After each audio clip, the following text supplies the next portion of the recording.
Welcome to Biggest Geekus. We are your hosts. I am Joe. And I'm Randy. This is episode 106 of our show, and the date is Tuesday, September 20th, 2022. A lot of twos. 2022. 22nd. It's too bad we didn't have the episode on the 22nd. Yeah, it's too. That'd have been perfection incarnate. Dude, we got a great crowd. A lot of the usual suspects. So Martinson got in early. Flady one rolled in early. We got Legion and Darth and Malachi and CBK Paul. Look at them. Green Apple. What? Legion, what did we do wrong? What do you say? Nope, that doesn't work for me. Stop, count to 10 and start again. I don't think so. You're not the boss of me. Mr. Boban's in the house. Not rolling in late like last week. That's all right. He's forgiven. Yeah, good crowd. Hey, L's in the house again. I was hoping he'd show. We got some good peeps tonight. Yes. Lots of good peeps. Let's see. What did we do? Did we game? No. I gamed on Wednesday. I got to Greg's game. Hold on. Malachi says, I'm a usual suspect now. Yes, you are. In fact, all you guys are suspect of a lot of things, and that's why we like you. But yeah, we played that 5e variant. Dude, I think it's my guiding bolt spell. It's just, I don't know what it is. A confluence of events. Almost every time I've casted it, I've critted. It's ridiculous. So it's broke. It's broke beyond belief. It must be broken because I roll 20 every time. But honestly, I've been. I mean, would you do 100 damage? No, it wasn't that much. It wasn't that great this time. It was like 38 or something. I rolled. It's only 4d6 or 5d6, but it was still good. We explored more of the city and dealing with it. It was kind of tough dealing with demon infested town after a little demonic apocalypse, and it was pretty fun. We kicked butt, took names, missed a couple of our players. They weren't able to make it, and so one of them though had a baby. Him and his wife had a baby, so that was acceptable for missing. Oh, what's Flady One say? Flady One says, "Hey, for the con next year, if we have it, we are hopeful. I have some stuff I'd like to donate for prizes and stuff. Very if cool. You guys are interested, yes, these guys are absolutely. Actually, let me before we have you send us anything. I need to get us a PO box. Mm-hmm. So, not that I don't trust you guys, but if I give out my address on the internet and somebody wants to be a joker, right, and send me like a poop box or something. Yeah. Hey, maybe Flady's going to come. Are you going to plan? You planning on coming, Flady? I have a little news for the con today, just a tiny bit. Hey, Duncan Bradley in the house. Duncan. That dude better come to the con. He's a local. I know Duncan. You do? Mm-hmm. Do I? I'm not sure you do or not. I know I do. So is this an alias? Yes. Keep it secret. Okay. Keep it safe. I'll tell you afterwards. Oh, wow. Look at Flady. All right. You got some respect here. As soon as it's announced about the con, I'm submitting my leave request.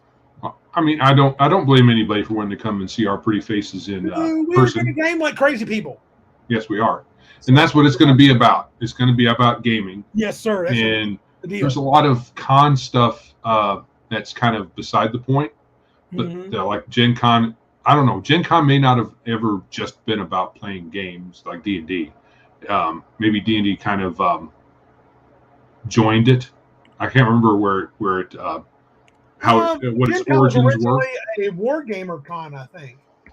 But there's so many things attached to it now. All the cosplay, vendor involvement. There's all kinds of other stuff.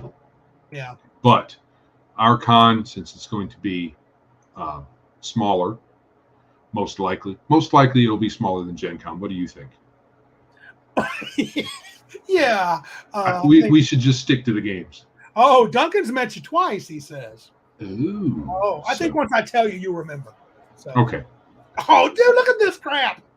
Oh, we should. These people are coming now. It's like CBK is going to make it. Darth and Flighty won. Some others mention it. It's gonna you know what? If we can't get a venue, we should still do something for our folks here that want to come, even if it's going to be extra small. I got a big house. I got a little place across the street. You know what I'm talking about, Joe. Yeah. Push came to shove. Whoever showed up. The ditch. They stay at my house to play D&D. The thing across the street, which is a ditch. The ditch. Yeah, we'll play in the ditch. Throw them in the ditch. I got a sweet ditch. That's not very welcoming. Oh, well, you know what? Since we're here, do you want to just do the report stuff right now since we're kind of Might as well. Let me finish up Big Geek Con. Here's where I'm at, guys. So I checked out all the locations. Actually, the most. Oh, CBK says he wants to come to Cabin Con. Dude, we got room for a couple more. Anyway, it's getting kind of crowded, but we'd scoot over. We'd scooch over. Come on, dude. We can set up like pontoons on the lake. Yeah, it'd be great. But anyway, we're going to jump into talking about that because the con, I talked to the 3 different venues I was thinking about. I haven't got I went directly to 2 of them and I emailed another. The one that I emailed actually has been the most excited. Okay. Wanting to have us there. Unfortunately, it's the one that I'm not. I think it's the best location. They're in Saginaw, but it's not. It's like a mile away to get to the nearest hotel. So that's not the greatest plan. Why would you call it the best location? Because the best event place. I've been in it for a convention. It's got food on one level, several choices, and then it's got multiple rooms. We could spread out.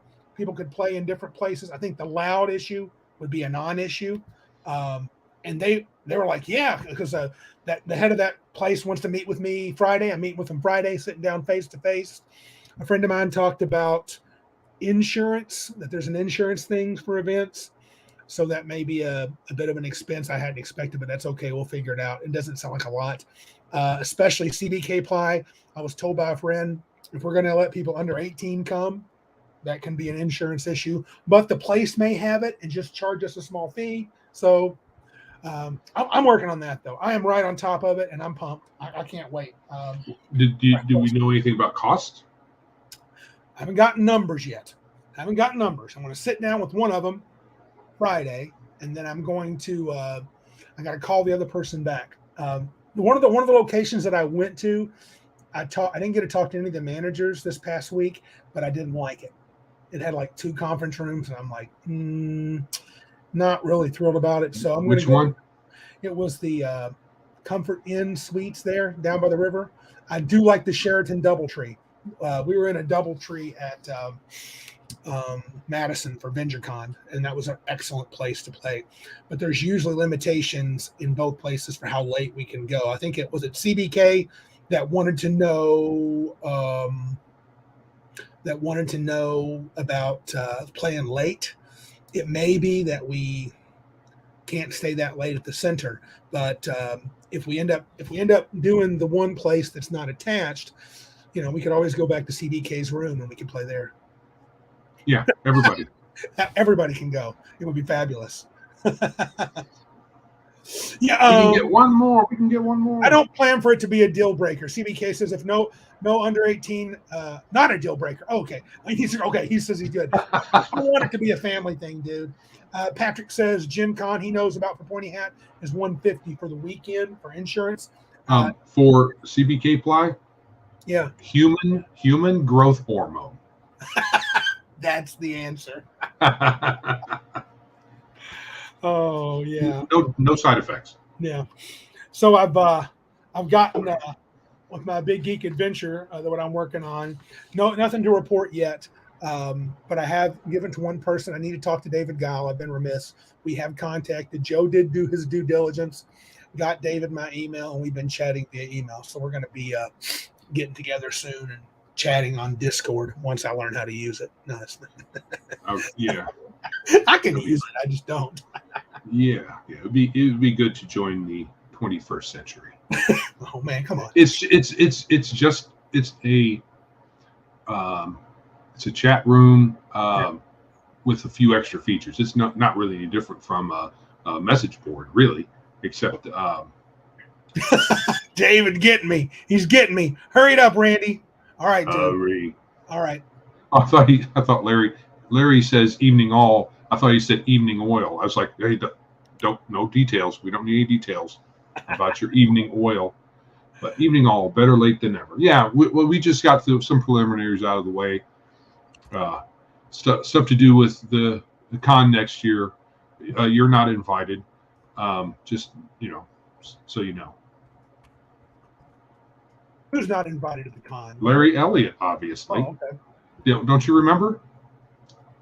I'm just making that up. Anyway, wasn't apparently not funny.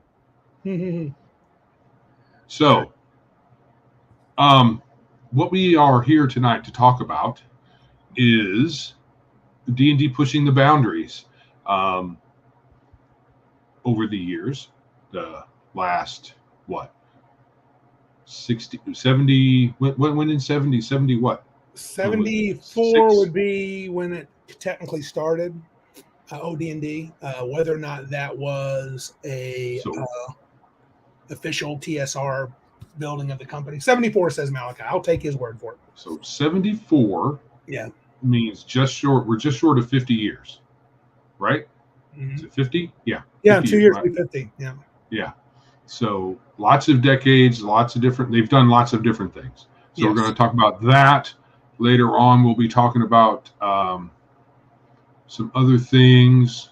I'm trying to scroll down right now. We're looking at, with the boundaries, we're looking at kind of around the settings and how they push the settings outside of your standard high fantasy.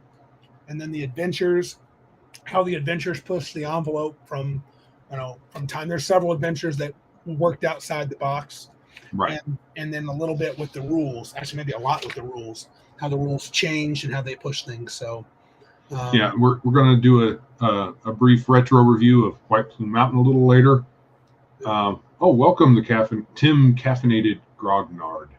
Ooh, I think Tim was the one that gave us a lowdown on White Plume Mountain one time, how he changed it around. So I think he was the one. So glad we're going to be talking about that. I don't think that much happened in the geekosphere. We're also going to be talking about 1D&D a little bit, right? Well, it's part of the edition, G. I'm kind of putting it all together under this hat of how D&D pushed the boundaries and how the changes that each edition made, and then also with settings and stuff. So gotcha. Yeah. So right. CBK claims, I've heard this too. Blackmore campaign started in 71. That may be true. So Arneson was playing before the rules were actually officially Dungeons. They weren't Dungeons and Dragons, but they were playing a Blackmore campaign. Yeah. Okay. Yeah. And it took them. Well, that happened.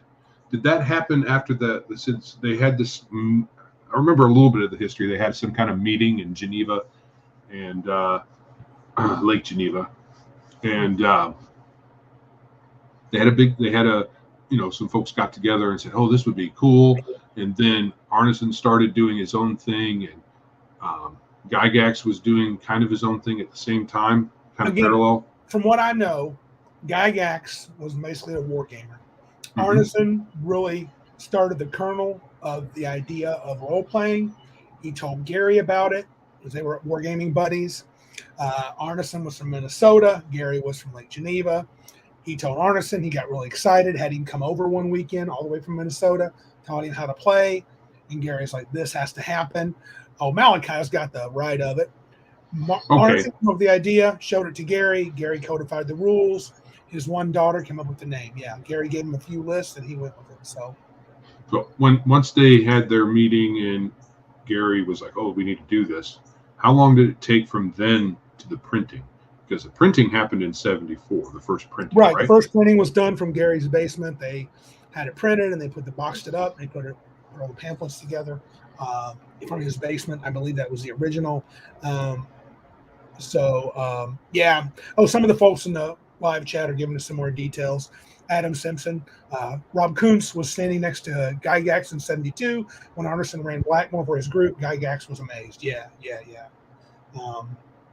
Yeah, that's definitely something else. And if you watch, I've seen Secrets of Blackmore, CBK Ply, I bet he's got it too.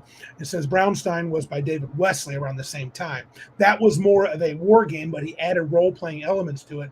He had them playing commanders in this war, and Arneson was a part of it. And yeah, it got all kinds of, that's, people are like really wowed because wait a minute, we're not playing troops anymore. We're playing just the leaders, and we're role-playing between each other. Yeah, that's the right of it. It's interesting. This is something we have to come back. I'm going to star this comment by L. He said, today Dungeon Craft said it has always been the same, one D&D since it began. I think I'm going to say that's not true. That sounds like a load. It does. But, I mean, maybe he means not even the spirit has been the same. You would only have to take a very high, broad view to say it's all the same since the beginning, because even some conceits have changed. Zero to Hero hasn't really remained intact, really.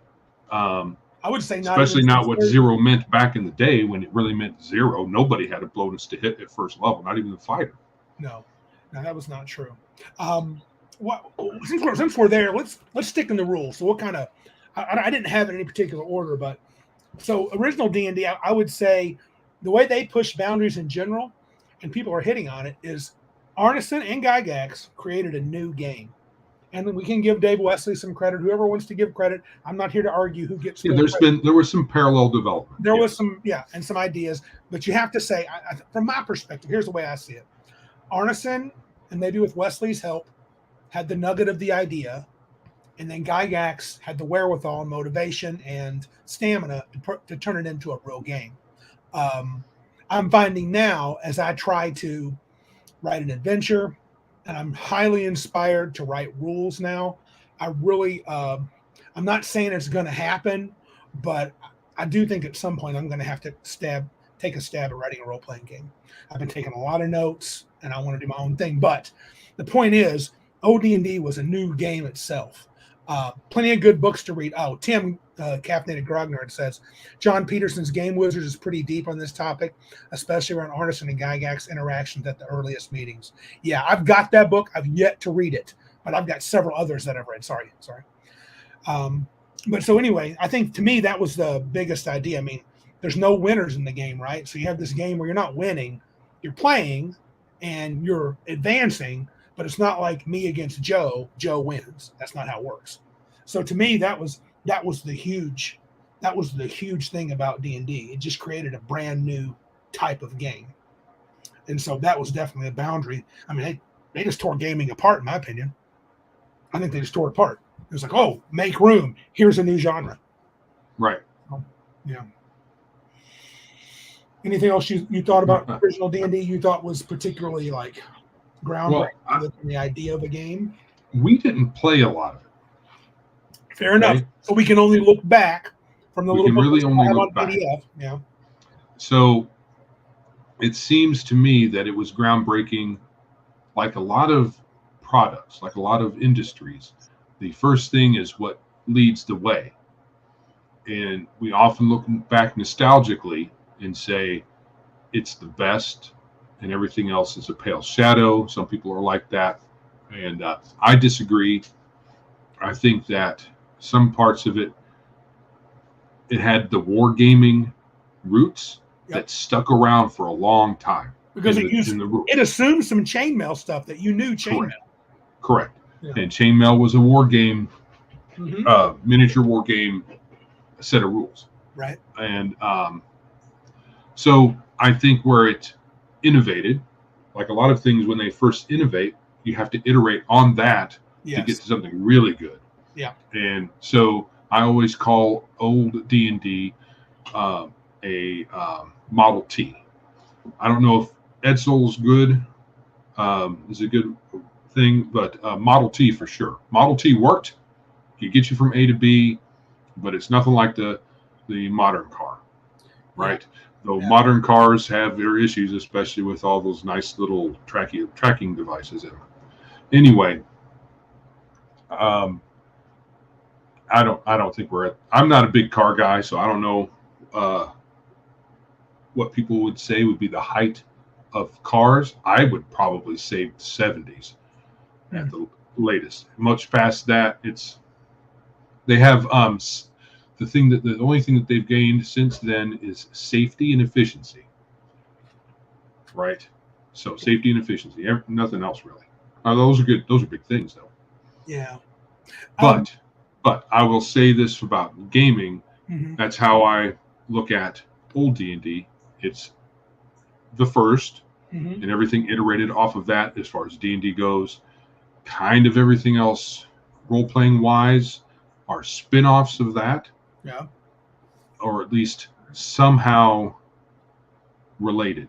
You could even say the ones that say, well, we're going to do things completely different from D&D are still kind of inspired by D&D in that they want to do role-playing, but they just don't like the rule set. So they're going to do all these things differently just for the sake of being different. Yeah. Yeah, I think that's partially true, but I don't know. Yeah, I guess you have to call original D&D the model, the first sort of version of role playing that really got known at all. It's hard for me to imagine anybody that says they made a role playing game and D&D was never even in their mind in their whole life. They never thought about it. I guess it's possible, but that's hard to imagine. But this day, I think it's possible. In this day and age, so much RPGs. I mean, I was shocked back in the late 80s, early 90s when I was in college that there were people who started on games that weren't D&D. Right. I just couldn't believe it. I was like, what? In our little neck of the woods, I mean, I barely knew there were other games. I knew a few, but... Yeah, but by the 80s, there were a bunch of them. Yeah. Most of them you don't know about. Yeah, but there were, because they were all in Dragon Magazine, this game, that game. I mean, bunch as in like maybe a dozen or two. Yeah, yeah. You know, I wanted to make a comment here a little bit far back. Flatey made a comment, and this is not fully connected to this, but it says, for my normie friends, that's the biggest barrier for them to try the game, the lack of an end goal and a win condition. Right. I think that's hard for some people to wrap their mind around. We talked about it amongst our friends that I think there's some people that just can't. I don't want to say I guess I would say they lack some imagination, but maybe in that arena, they just need places to go. Now, you could always tell them, Flatey, that, you know, the goal is to defeat the ogre in the cave. And you could even run a game that way. Well, it's probably not comfortable for an experienced DM. Like, I would hate to sit down with new players and go, okay, today your characters are going to go to the Caves of Chaos and you're going to attempt to beat the Hobgoblin Lord. That would be for us, that would be weird, but that could be a gateway for them to get into the game. You know, make it very direct where it feels like that's the case. What about BECMI? So as we move into, and as Elle pointed out, there's a variety. You got Moldvane Cook, you got Eric J. Holmes. I think he did the first basic set, and then Dave Cook do the expert for that, and then along came Mincer, he's kind of credited for the BECMI Rules Cyclopedia game, right? Even though who was the guy? Aaron Alston actually did the actual Rules Cyclopedia itself. I think, and I'm not sure. I think the basic expert, did that come out after AD&D? I'm not sure. No, AD&T was after. So the basic. Mm-hmm. Okay, I don't know about subsequent. I think basic and expert were out before AD&D. Could be wrong. I know basic was for sure. Then everything after expert, I'm not sure about that. I know they had to print the players of AD&D who got the original player's handbook. They had to wait a year to get the DMG and the monster manual, and they came out in some order that wasn't quite normal. I think you got the monster manual. I think the monster manual came out before the DMG or something like that. Oh, I'm going to take L's word for it. He says Holmes and 1E were both 77. That sounds right. And I believe was that the monster manual that came out first, L? I think it did. Sorry. I think that's the case. And then BX is 81, BECMI around 83. Sure, fair enough. Well, BECMI was not all out in the same year. Basic.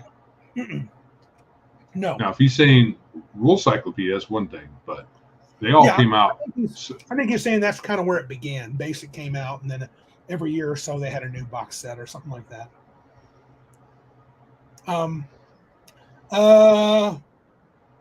Holmes was made, L said, to send to 1E. To send? To send. I'm not sure what that means. I thought it was meant to be something basic. I thought it was meant to be a simpler version of 1E. Anyway, it doesn't matter. Gygax made 1E, codified the rules, wanted to have tournament play, so the game got more rules-oriented.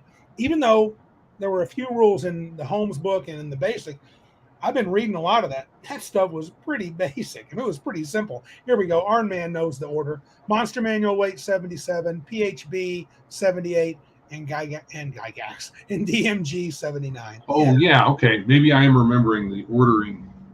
Not this one, but the BECMI versus 1E. I think that AD&D came out to differentiate itself from old D&D, and then the basic stuff, the basic through Immortals was a different monster. Yeah. For some reason, I am not very well schooled in the history. Yeah. Well, the thing is, when 1E comes out, so we got to probably talk about these at the same time. When 1E comes out, yeah. I think it's not important the order. What we're talking about is more how boundaries stemming from the different rule sets are different from, like, say, old D&D, where it started, had a certain set of assumptions, and the rules were a particular way. And right from the get-go, when they decided to do first edition or the basic thing, whichever one of those came first, or it doesn't matter, they were both different. Yes. And someone could very well say, from a very strict point of view, that since they're different, they're not D&D. Even though they share much the same rules, and a lot of the same conceits. Yeah, I do think here's the interesting thing. Now, you may have seen these two quotes in the notes, Joe. This from the Player's Handbook on page 2 for the AD&D 1E. This is I think a Gygax quote. Guidelines, common courtesy, accept failure as part of the game, respect DM decisions, get into it, similar to others above, advise hiring henchmen and retainers to start. That's just a snippet. And then on page 7, I wonder what you think about this one. Each of you will become an artful thespian. Interact as your PC, not your player. Each PC is a game persona. That was an AD&D 1E. Sure, I read that a while back too, and I'm like, okay, well, that's his opinion. He's not going to tell me how to play. So, my point is, I am who I am. I can't not be me. I think Gary's pushing a little there. That's a boundary push, because I think OD&D was a bunch of war gamers that thought, oh, cool, I got some cool powers, and we're going through this adventure. We're going to clear out the dungeon. And Gygax really laid out, to him, it was more than that. And you were going to get into more than, he actually spelled out adventure types, things like the dungeon, exploration, and called town adventures, dude. That's where we got the word from, town. Adventures. We're doing town stuff. Remember that? Town stuff. And the rules got... Don't take no lip off of no NPC. Yeah. I think the classes were pretty basic in the... Well, no kidding. Basic, expert, whichever version you like. You had a handful of classes, the standard fare. You had the racist class. But then Gygax brings in elven fighter, elven thief, and a half-orc if you wanted to play it. Though I don't think he was... The half-orc, I'm not sure if he was... Let me see here. Yeah, I think it was. Was there a half-orc in first edition? I'm not sure. There probably was. And he brought in like magic resistance. That was not in the basic game. And I thought his rules, the crunchiness of it, kind of became a thing where a lot of people now think, oh, D&D. I remember when people said, that's the game with lots of books you have to read before you can even play. I remember hearing that, yeah. Yeah. So I think even though Gygax was instrumental in, pushing the game forward, I think sometimes there's some people maybe thought it was really more complex than it was. Right? Well, I'm not sure if that was as big of a thing then as it was in third edition. Oh, really? Third edition, there were more books. Yeah, but I think overall, especially by the end of its run. Yeah. I know second edition had the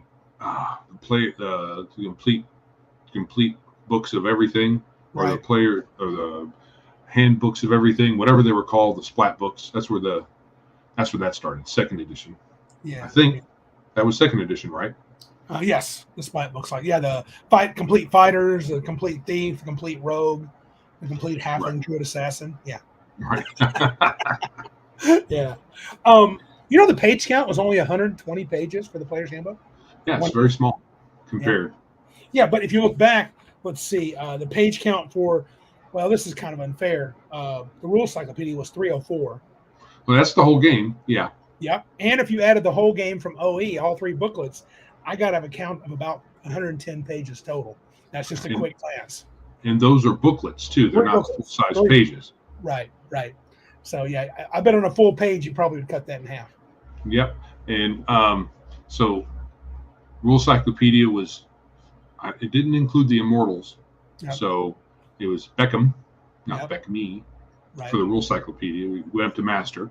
Oh, it didn't have Immortals? It does not have the Immortal rules in it. No. I thought it did. Okay. The Immortal rules are kind of wonky.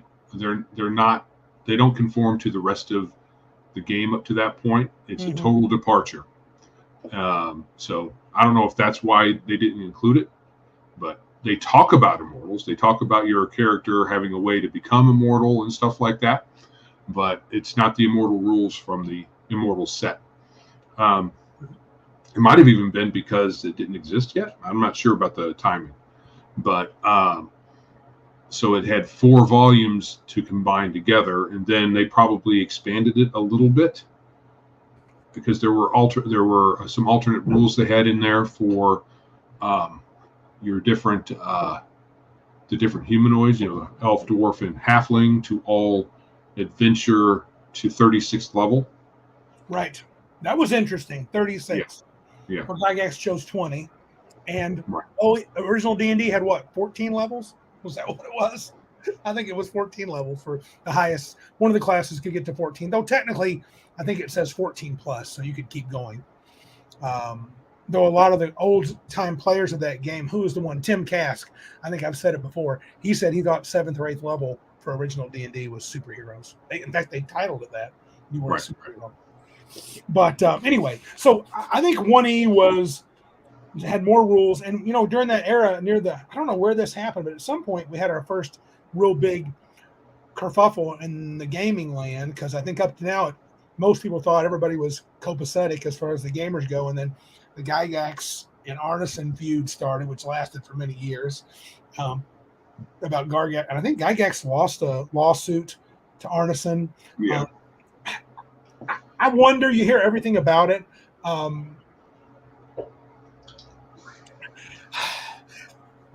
don't want to blame either one of them, but somebody's probably to blame. It's probably Gygax for being shady and underhanded, I would say a little bit. But you can make an argument from what I've heard is true, that Arneson wasn't very good at getting work done on time, and a lot of his papers were illegible. I listened to a podcast called When We Were Wizards. I'm still listening to it. And the first wife of Gary Gygax, I forget her name, Patricia sounds right, but I could be wrong. She said, she was the typist, and the first manuscript was she could hardly read it at all. She literally said, this is recently, it was like a 4th grader wrote it. Mm-hmm. So, I mean, I think Gygax got frustrated with Arneson's lack of, getting deadlines. I'm just guessing. But, dude, I can't imagine. I mean, I'd be pretty pissed off, too, if you and I made a game and you're mad at Randy because he's not getting on Discord at a time and not getting stuff to you on a time. And so you just I want to change a couple rules here, maybe a bunch of rules here, but I'm just going to steal Randy's idea that we come up with together, our idea, and I'm going to publish it as Joe Harden, and that's it. I mean, I get why I think Arneson was probably right for suing. I think. I don't know. Yeah. If you did that. I mean, Arneson and Gygax weren't friends for decades like we are. So if that was to happen, if there was some disagreement, we'd work it out. But I think so too. Well, I mean, because you would tell me early on, you'd say, Randy, you need to get your crap done faster. Thank you, Malachi. You're right. I'm probably thinking, he said, it's Mary Jo, his first wife. You may be thinking of Patricia. Yeah, probably that's the name. Patricia Pulling, no relation to Gygax. She's the one that did what Mother's Mad About You. Yeah. I don't know. Decidedly not related kind of a nutty, in any way. Nutty chick. Yeah, thank you, Mary Jo. And then, of course, near the end, before we get to the second big schism, before second edition, I think that's when the D&D cartoon was being pushed near the end of that edition. And that was pretty big. I thought that was pretty bold because I remember D&D just being this nerd game. Everybody thought you were complete dorks for playing it. It wasn't cool in any way, shape, or form. We could argue cool, Mr. Max Boivin. And I think when the D&D cartoon came out, I'm like, wow, they're trying to push to an element that's even younger. I mean, because when we were 13, 14, 15, well, I guess we were even older when the cartoon came out. We're in high school. Oh, what did David say? Randy, get on Discord so I can steal your ideas. Roger that. Get on that right now. You do the same. We'll do lots of stealing, David. Lots of stealing to this crap. I'll give you credit, but I'll put it in my book. So, so I think that was an interesting time. That shocked me when D&D. That's why I call it a boundary push. I never thought we'd see a cartoon. Did you for D&D? Yeah, I was like, a cartoon? That's weird. Yeah. Now, even at like 16, 17, 18, I was like, I want to see this. Yeah, and then I watched it. I was like, who are they consulting? Whether it's good or bad, I'm going to say it's bad, but it's got a weird. I've got it. I bought that collection years ago. It was probably, all in all, probably good for the hobby because it probably did bring a few people in. I'm sure. For little kids. And from the beginning, we were 17, 18. We're like, Dungeon Master. This is dumb. Yeah. Dungeon Master. That's stupid. And you kill the beholder with the flower. That was ridiculous. But, I mean, it was for little kids. It probably did push the hobby.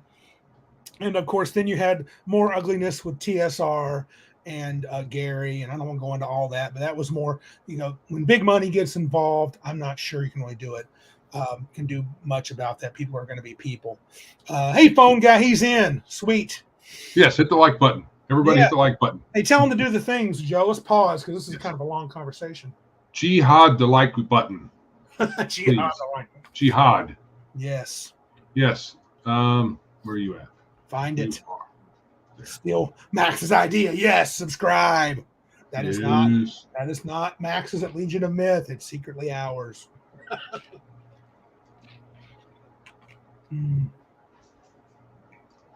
Also, please note our donation links that are now scrolling across the bottom. That. I know that's not high tech, but it looks high tech to me. It looks high tech to me. I like it. I'm easily impressed. Hey, DJ Craze, welcome. Is he part of the DV Army? Probably. I believe so. Yes, I believe so. Martinson says the cartoon was his first exposure. Lady said his brother got his brother hooked on it. So yeah, that's what I'm saying. I'm harsh I'm a harsh judge of media, not because I'm a student of media, like college degree or anything like that. Right. It's just me. I'm hard to please when it comes to that stuff. Yeah, I think Joe and I both were just a little bit too old. Hey, Dank Reefer. Hello. I was going to be facetious and say, what does your name refer? But then you look at his picture, his icon picture here, and it's I was going to say I can hardly see something. it. A fish. It's a fish. Oh, okay. Nice. It's a fish with a big doobie in his hand. Fin. Yeah. Fish don't have hands. Yeah, Malachi says he never watched the cartoon. He was sucked into G.I. Joe and Thundercats. I didn't even know about it until 3E came out. Well, yeah, I missed all that. I tried liking those more. I think we're just too old, man. And the one cartoon, what's the robots that could change into Transformers? Yeah. I was already. Yeah. I think if Thundercats didn't have the A lot of them had a comic relief element. Like Thundercats had the little, what was his name? Always the one was always getting in trouble. Yeah, Snarf, not Snarf. It's something like that. Yeah. He was a little weirdo looking pet guy. And it was like they were being serious and all serious, and then all of a sudden goes Snarf, and I'm like, okay, I'm done. There it is, Snarf. Malachi said. I didn't like him. A lot of these guys, and like Legion of Myth says he liked Gen 1 Transformers. Yeah, absolutely. I mean, that's these guys. It was their time. I mean, I remember the Herculoids. So yeah. And Thundar the Barbarian. I think that was right. Lords of Light. That was right at the end of our Saturday morning cartoon. Yeah. Right. I mean, by the time that came out, we were like, okay, this is good, but this is our line in the sand. We're not liking anything past this. Oh, Flatey 1. There's one I remember kind of liking. Battle of the Planets. That was like that's pretty old. Yeah, but isn't Battle of the Planets, wasn't that a 3D rendered? There's been a couple of versions of it. Yeah, but there was a 3D rendered kind of far future version of Transformers, wasn't it? It wasn't like it was a kind of a spin-off of Transformers or something. Maybe I'm remembering a different cartoon. It was 78 to 80, dude. It was much earlier. Oh, that's G-Force. Yeah, G-Force. That's probably what. Oh, G-Force. Yeah, G-Force. I remember G-Force. Yeah. That's when I was real little. Yeah. That and Ultraman. Oh yeah, the original. Dude, yeah, don't watch it now. Don't watch it now. You can see that plan. No. I mean, look, I still tell myself that I still like really good cartoons, but I probably don't because I can't. Well, I do some, but I can't stand like anime. Sorry, guys. Randy is not an anime fan. And there's a handful I've seen that are pretty good of different sorts of cartoons, but we're going down a different road. So let's get back to D&D. So, yes. So then second edition comes through after Gygax gets foisted out of the. We didn't. Go ahead. Here we're talking more history than we are boundaries, really. Mm-hmm. So. Okay. Well, I was what my idea was, we hit the additions and say what boundaries they push. But if you want, yeah, we're going to start leaving off the. Apart from the legal boundaries between Gygax and Arneson, first edition was fairly different from basic. Yeah. Well, you had ninth level spells. Yeah. And you had I think not just ninth. I think 8th and 9th were editions, weren't they? Correct. In fact, well, I know we're playing basic expert with OSE. There's nothing higher than 6th. Right. So I wonder if it's 7th, 8th. Well, a rule cyclopedia has up to 9th. Oh, does it? Yes, okay. And actually, wizards get a healing spell at 9th level as a 9th level spell. Oh, that's right. Yeah. So you have to wait till 17th level, but rule cyclopedia, yeah, they definitely went outside the box there. So yeah, but I would say either way, rule cyclopedia or AD&D. It definitely pushed the boundaries there. Magic resistance, psionics, and the bard were added at the end of the book. Right. That was a real new sort of thing. So, also in 1E, Max, Legion of the Myth says wizards 1 to 9, clerics 1 to 7, and that's true in 2E. Was also true in 1E. The druid had 1 to 7. I believe. Yeah, everybody had 1 to 7 except wizard. Yeah. And then illusionist. Illusionist. Yeah. And the illusionists had arguably the most powerful first level spell. You're talking chromatic orb. Unearthed Arcana, chromatic orb. Yep. It was a death spell. El makes a good point. 1E pushed boundaries of patience with the rules bloat. Nobody needs that. Well, I don't think 1E was that bad, but I can see why you might think that. Not the core books. Core 3. I didn't have much issue with any of the first edition. I never thought they got too big. But it was a somewhat different game. You had racist class was thrown out for everybody could take levels in some classes. Right. Humans being the most diverse, you take unlimited levels in all classes as a human, and as and everybody else all the other races had limitations that high stats could alleviate to some degree. Legion of Myths is correcting us. I'll take his word for it. It says Chromatic Orb was in the complete Wizard's Handbook and required a Thaco roll. I don't remember that. And we're talking more about 1E. I could have sworn, you know what, I got to look now because I've always thought it was in Unearthed Arcana. So. Yeah, it was in there too. I mean, when they went to second edition, they introduced like a lot of the editions since they introduced different parts of the old game revamped in different books going forward. Right. So yeah, I'm sure Chromatic Orb was in there too. I could have sworn it was. I think there was a class in there called the Thief Acrobat, which I don't think anybody ever played in our games.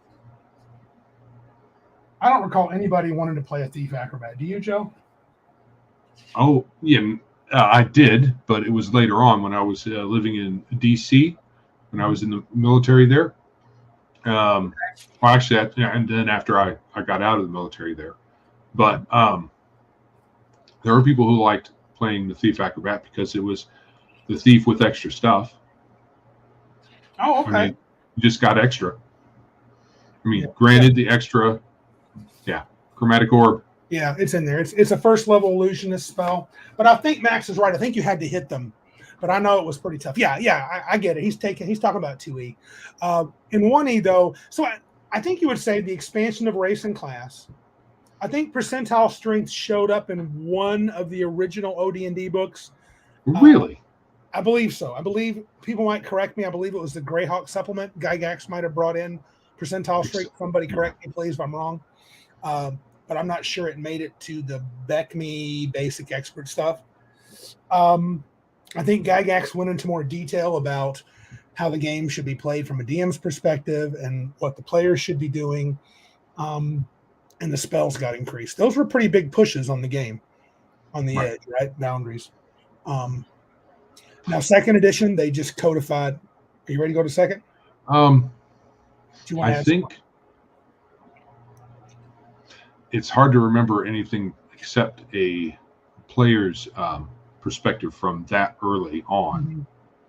Well, I think the advice was probably more thorough in the DM's guide for first edition than what you got in the little booklets. Though the little booklets were good. I mean, well, little booklets, BECMI, or definitely OD&D.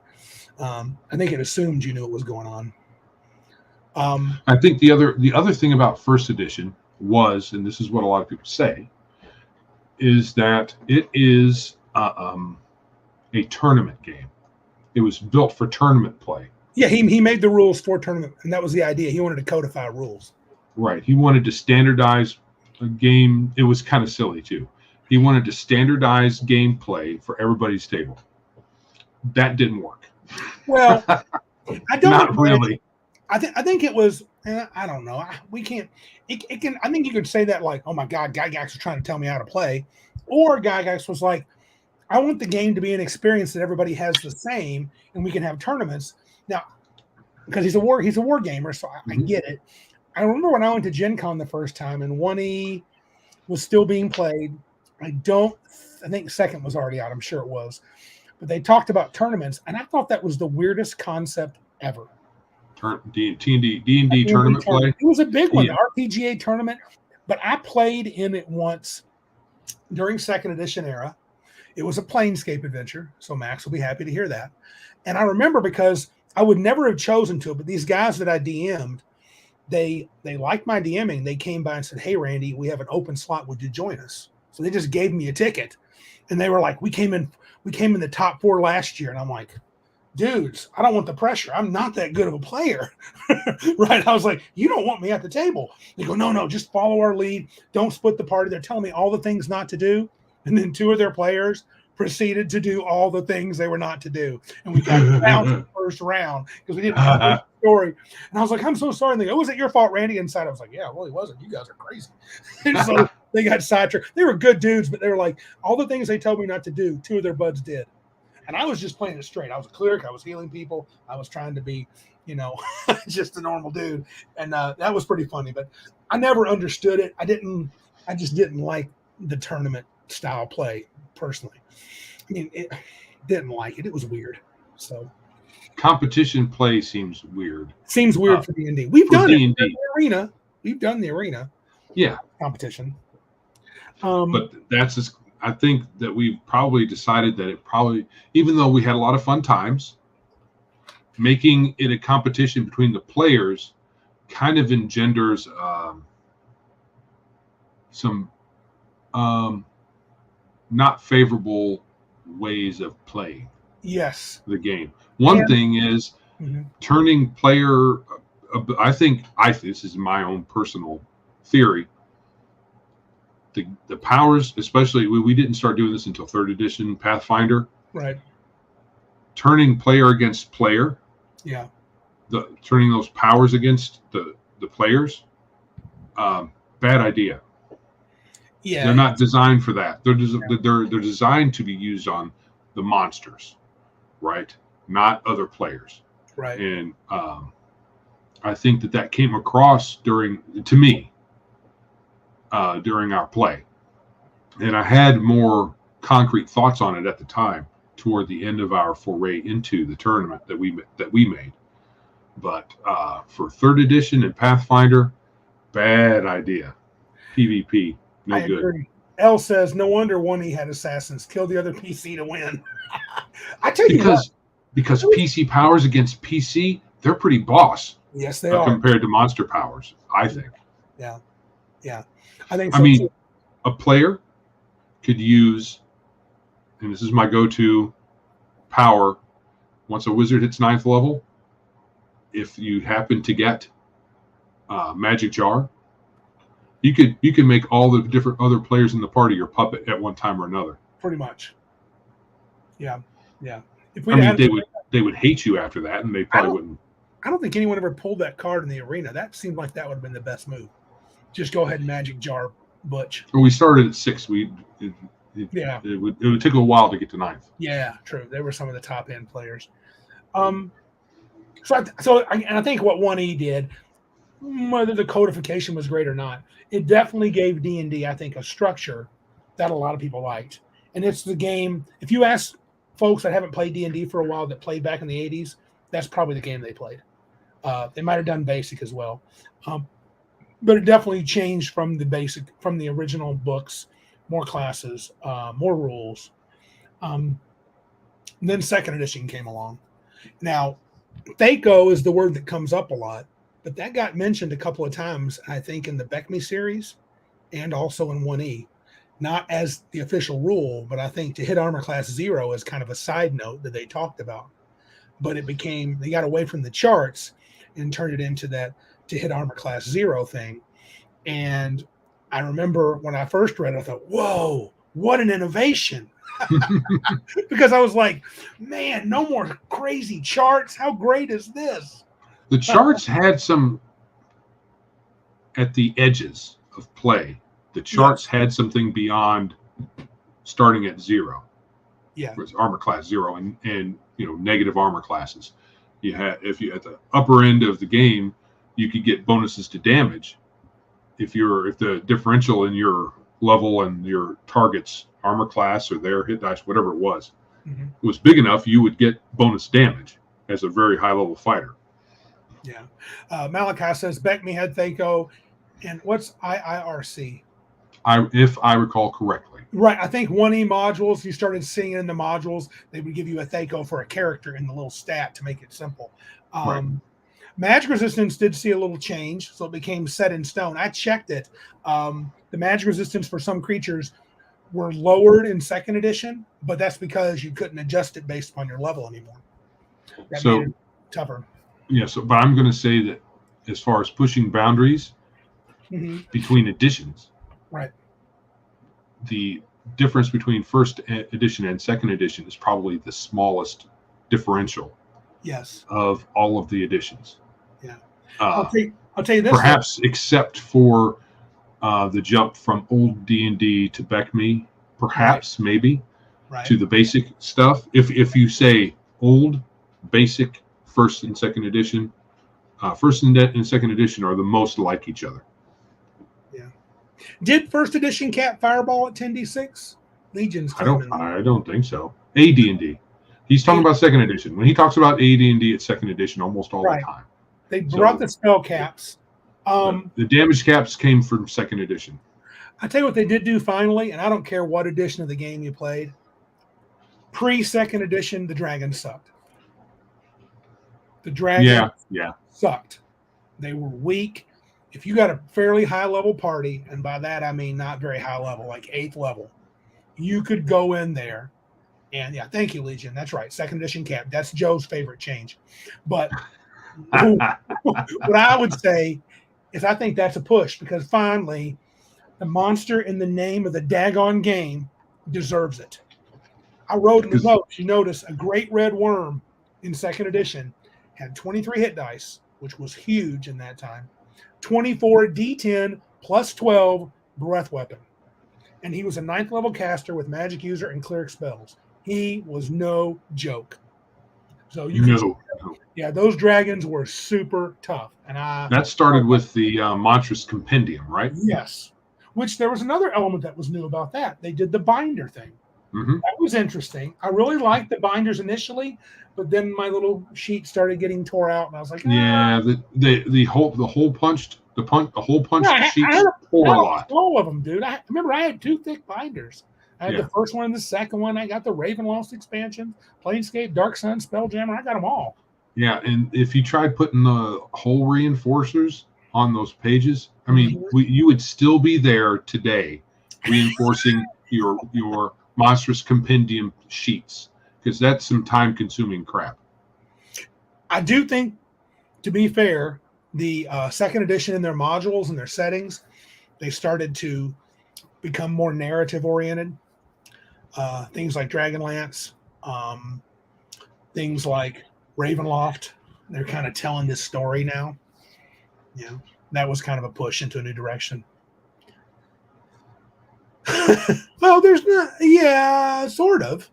Once you do your class chart. Yeah, once you know, is it a chart? You could just say a first level fighter has a THAC0 of whatever it was, 12, 10, and go from there, or 20 or whatever it was. So, but it wasn't that bad. I'm not totally poo-pooing Iron Man the charts. I'm just saying it was easier to write THAC0 on your paper than to have a big old chart list or, whatever the case may be for me. Yeah, and it's not that the difference between the difference of ease between writing how many numbers, -9 to 9, so 18 numbers, right? 19 counting 0, or whatever that might be, 18, 19 numbers, and writing 1 number. So it's not that big of a deal, but it's not nothing. No. I don't want to poop too hard on Dragonlance because I do think it has some nice qualities. Elle says Dragon Dunce. Let's reenact some novels. Okay, you can poop on the modules, but they weren't the only ones guilty of. Like I said, even my beloved Planescape, which is becoming less beloved every day, did a lot of that story-driven narrative stuff. Mm-hmm. Not always bad, but it was changing how the game was kind of, they wanted you to complete a story rather than let's see what the characters are going to do. I hate to say this, but I kind of will. I think the modules became a little more namby-pamby in second edition, whereas the originals were more like, survive, suck it, I don't care. What do you mean? What do you mean I got a red dragon at 4th level? Yeah, that's what I mean. You may not want to fight him. Yeah. There's an exit. You have feet. You might want to take it. Did you just run into this room without checking it first? That's your problem. Now, would you consider the bloat of second edition? Because I know Elle said first edition was a bloat. I kind of disagree. I think first edition did not have bloat. Well, if you just compare how many rules there were, yes, perhaps first edition had more rules to it, right? Because they had more rules than what? I would say the people say. I've not compared them, but folks will complain that first edition had more rules codified than previous. So I think if you do a retrospective over the life of the game up to now, it's the difference is probably paltry in comparison to the difference between Advanced Dungeons and Dragons and third edition. Mm-hmm. And then, well, 5th edition, it might be a step backwards, perhaps, initially. But, yeah, I don't think that the difference is all that big. Yeah. I agree, Malachi. I do think he said, yeah, the modules are duds for Dragonlance, but the setting books are top notch. I always wanted to run a game set in Taladus. I don't know about Taladus, but I did think Ansalon, a lot of good stories there. I think the setting was kind of rich, but I'll be honest with you. I think it's just me, and I've said it before. I can't imagine running a game in Middle Earth because all I'm going to be thinking about is the ring and the Fellowship. I can't imagine running a game in Dragonlance, so I know you can. I have a better shot at it, but I'm still thinking of the War of the Lance. What's it called? Not the Time of Troubles. No. This is Dragonlance with not the Fellowship, the Companions or whatever with Raceland and. Yeah. He did, but I mean, I think it's more manageable than say, Lord of the Rings. Something I think maybe not ever. I'm sure everybody will not agree with this. There's some art that is very nostalgic from 1st edition, but for my money. For the most part, I prefer 2nd edition. I do think there's some good art. Like, for example, I really enjoyed the cover of Unearthed Arcana. That's a piece of art. And this was near the end. I liked the they call them in this. I forgot what the show was on Amazon that I watched. Something about the Beholder, and they talked about the 4 horsemen in the art pen, in the bullpen there during 2nd edition. That was Keith Parkinson, Larry Elmore, Clyde Caldwell, and Jeff Easley. Their stuff, to me, epitomizes Dungeons and Dragons. Yeah. For my preference. I agree with that. I like their art better. Not everybody else does. Everybody's welcome to their opinion. Art isn't just that. It's opinion. But give me those guys any day of the week and twice on, Saturday. So they're really good. So I think to me, the art got dramatically better. To me, that's a boundary push. And I think they put real money into the art. I know the original books were pretty cheeseball, and they talked about letting somebody's daughter do some of the drawing. Yes, Malachi, 100%. Keith Parkinson is RPGs for me. I played D&D with one of his best friends. They went to school together, and there's some good dudes. I never met Keith, but he passed away several years back. But love his art. Absolutely. Yeah, Darth, the art in some of the older books is amazing, especially the era you're talking about there, Randy. That's my editorial edition. Mm-hmm. A lot of the newer stuff is just so. And I agree. There's some stuff in the 5e books that is just awful. And, when I look at, like, say, OSE, which takes its inspiration from BX and Errol Otis and some of those original guys, I do look fondly on it. But to me, it's not as good as 2nd, but it's still good. Oh, wow, Legion of Myth. He's got some pieces signed by Parkinson. Cool. And Malachi says, best art in the RPGs today, Palladium. I won't argue that. They got some good stuff. They have some good stuff. Yeah. They got some good stuff. Yeah. Yeah, so, but give me the 2nd edition era for my D&D. I'll take that over any era, especially 5e, which I think is dog poop. But to me, I think they peaked in 2nd edition. Oh yeah, you do see some pieces from then to now that are like, every once in a while they're like, oh, that's really nice. Every once in a while, but overall the art's kind of bland. I have this note, and I'm going to mention it. I guess it's not a boundary push, but it's a massive change when they caved in during the Demons and Devils fiasco. Remember that? They went to Beata and Tenari. I don't know if that's a boundary. Maybe that's bringing your boundaries in, giving in, caving in. I don't want to go down that, D&D is Satan worship road, but that was I was put off by that when that happened. I was just like, you wuss bags. What are you doing? Everybody knows that Tenari's a demon. Just call it that. They finally got their bravery back in, I think, 3rd edition. Or was it near the end of 2nd when they finally said, okay, you could use demon and devil again? I don't remember. I'm not sure. Yeah. Anything else about 2nd that you would like to say pushed boundaries or changed the game massively, in your opinion? Well, I think, the game itself, I don't think so. That's what I'm saying. 1st and 2nd edition are very similar in rules. I mean, there's some differences, but they're not significant, I don't think. I think they threw out some stuff. I don't think that they kept the what is it called?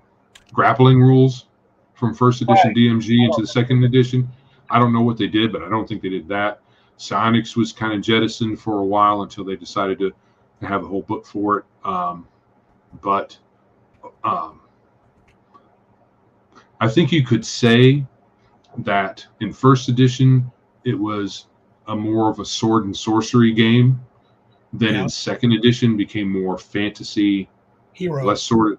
Yeah, because sword and sorcery is a little more gonzo. You know, especially when you look at like the 70s sword and sorcery movies, they have more of a gonzo feel to them.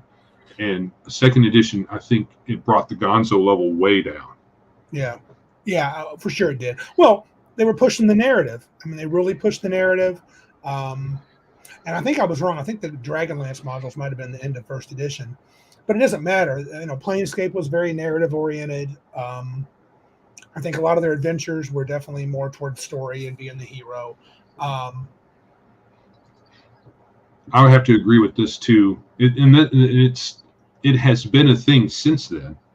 L says 2E flooded with repeat products. Shadow did a video on encyclopedias of reprinted stuff, right? Because all of the like the Encyclopedia Magica is a consolidation of all the spells they had in all their products, good and bad, mostly bad. Pushed money grab boundaries. Yeah, I understand writing books to make money, but reprint that's a bit of a stretch. What is he referring to? I'm missing that. Reprint? Okay, so Encyclopedia Magica, okay, the 4-volume, all of those spells, I can't say all.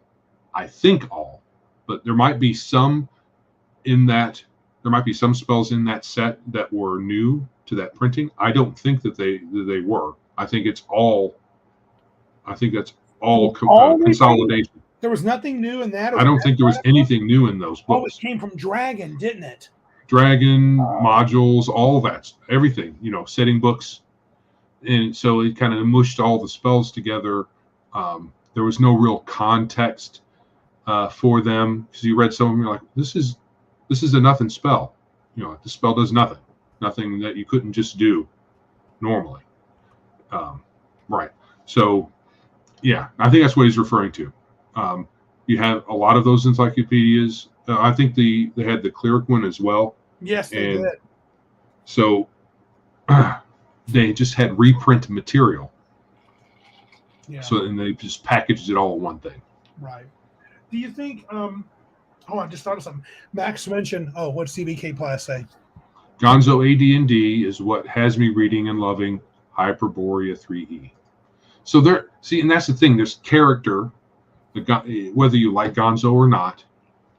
I think AD&D First Edition and the BECMI edition of the game, and even maybe OD&D, though I don't remember it very well. They all had a character to them. They did. Starting with second edition, whether you liked it better or not, I think the character that was there was kind of nerfed a little bit, blunted. Now, I think the Gonzo was fully pushed to the edges. Right. Because they started bringing in the settings, and they were trying to the settings is where they got their character back. Right. But they did, but it wasn't Gonzo. They moved away from it. They're going towards story and narrative. I think in every setting there was something. Was Dark Sun second edition? Yes. You can kind of call Dark Sun a little Gonzo. Really? It was more sword and sorcery than the base game, I think. Especially with having psionics in it. Yeah, with psionics. That's fair. Yeah. What about the fact? So Max from Legion of Myth made this point. The black books. That was a boundary push because they were leading you to third edition. Correct. And they admitted that. Yeah. He said that, and maybe a couple other people have said that over the last 18 months of being online. And I didn't really, looking back, I see what they're saying. But I didn't know that was a thing. Yeah, L makes a good point. Dark Sun did have grasshopper PCs. I'll concede the point. Yes. It was Gonzo. Yes, Dark Sun is sword and sorcery meets post-apocalyptical. Yep. Yeah. So it had character, And some of the other settings had some character, but the main D&D, the main game was kind of bland. Would you call the original Spelljammer Gonzo? Probably. That was pretty weird. So I guess it was weird. I guess they didn't push it totally away. Yeah. I'm not sure if there was different kinds of PCs. What kind of PC? You could be a hippogriff. I mean, a griffin. A GIF. A GIF. The hippo dude. A hippo person. Right. You could be a racist Hadozi. A monkey boy. Monkey boy. What you doing? Yeah. Yeah, but those black books, I bought them all. Actually, I kind of wish I had them all still, even though they weren't good. I did like the high level campaign one just for reading. But yeah, they weren't great. Yeah. Bruce Lombardo of Dick's Division. Dark Sun was super gonzo. Carnivorous halflings, elven marathon runners. No fey to screw you, just dehydration. Yeah. Okay, I'm corrected, dude. You're right. Dark Sun's gonzo. Oh. How about everybody's favorite edition? Shall we move on to that? Third. That's everybody in chat's favorite edition. It is their favorite.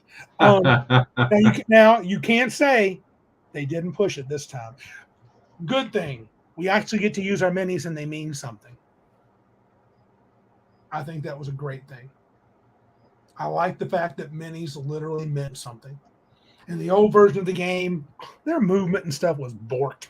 That was some borked rules. Definitely like just some old school war game rules for movement, and I didn't care for them. I think third much better. Yeah, I gotta agree. Movement was a little better. It made the build game a thing. I don't believe you built games in previous editions of the game. No, I would have to say, well, okay, you had the splat books from second edition. And it's a very minor comparison. But it was free gifts mostly. You weren't building. Yeah. You're like, I'm going to take this kit. Can I take a kit, Randy? Sure. I want to take whatever it was, I don't even remember the kits, Blade Singer. Roll high for everything. That's true in third edition. Mr. Max Boivin says that. That was a push. Oh, yeah. We're getting to that one, too. The OGL. Major boundary. Feel free to make D&D, and we're not going to sue you. That was huge. That's changed the landscape massively. Right. Because they wanted to get away from it, and they never quite have. They've kind of put more chains on it. Roll high for everything. Yep. So now your armor classes increased. No more negative armor classes. The game changed. It changed, but it's still, I think a lot of those things were for the better. Fair enough, Legion. All race, all class nonsense. Okay. You cannot. Yeah, I'm not a fan of that either.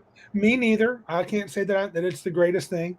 If we want to talk about some of the problems, they made reliance on magic items, or at least people thought that. They thought because of the Christmas tree effect, they'd be able to buy magic items at every single. I mean, that was never a thing. I don't remember ever in previous D&D like you show up in Greyhawk, go try to buy a Vorpal sword because there's over 50,000 people here, so there's a 35% chance you'll have a Vorpal sword in this town. That really wasn't much of a thing, and now it's kind of become. And that's a bit of borrowing from I think the MMOs and video games. Yeah, so they borrowed back and forth. So the MMOs and the fantasy video games of yesteryear were inspired by D&D, but then D&D borrowed back from them at some point, and I think the Magic Shop is one of them. 3E is a video game. A little bit. That's not completely unfair. I don't think it's perfect. Elle said that. I'm going to put them up. Balanced encounters and CR, says Legion of Myth, for sure. So we're building adventures and encounters that are balanced and fair. That was not really a thing. And it kind of... Second edition played at it because they're like, don't make this too tough because the characters need to get to this part of the story in the modules, right? You got a little bit of that. But third edition just said, hey, if you're a 5th level group, don't be fighting anything with a EL greater than 9. Right.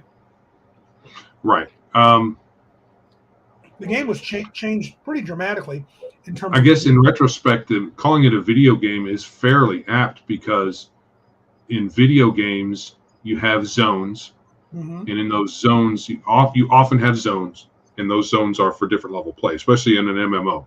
In a regular, just a standalone game, it has a progression that roughly matches your character's power level. And you generally are not able to get to a place in the game that's more powerful than you.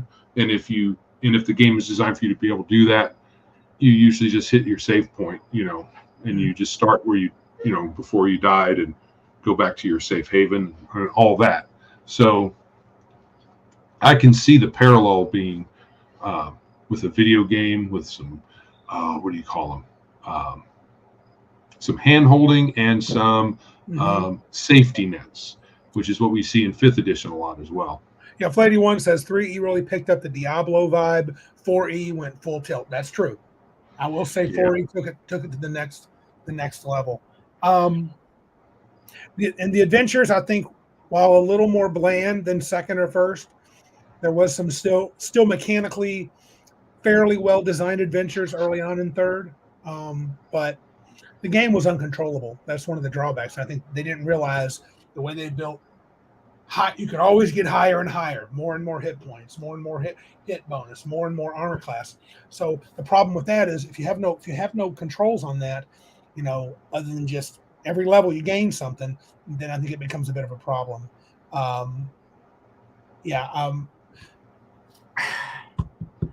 The art is nice, but at times it was not my favorite. I really, Bruce Lombardo made a comment earlier that he thought Wayne Reynolds' work, especially with Paizo, was extraordinary, and I don't disagree with that. What about combat maneuvers? I know we had bull rush and grapple and goofy stuff like that, but 3rd edition made it a real codified attack action. I'm not sure I like that because I really don't. I mean, bull rush is fine, and I guess disarm adds something to it, but I hate a grappler. I literally hate the idea of someone playing a grappler. I don't know why. It just doesn't feel. I don't know. It just feels weird. It does. Swords and casting spells, and you're a wrestler.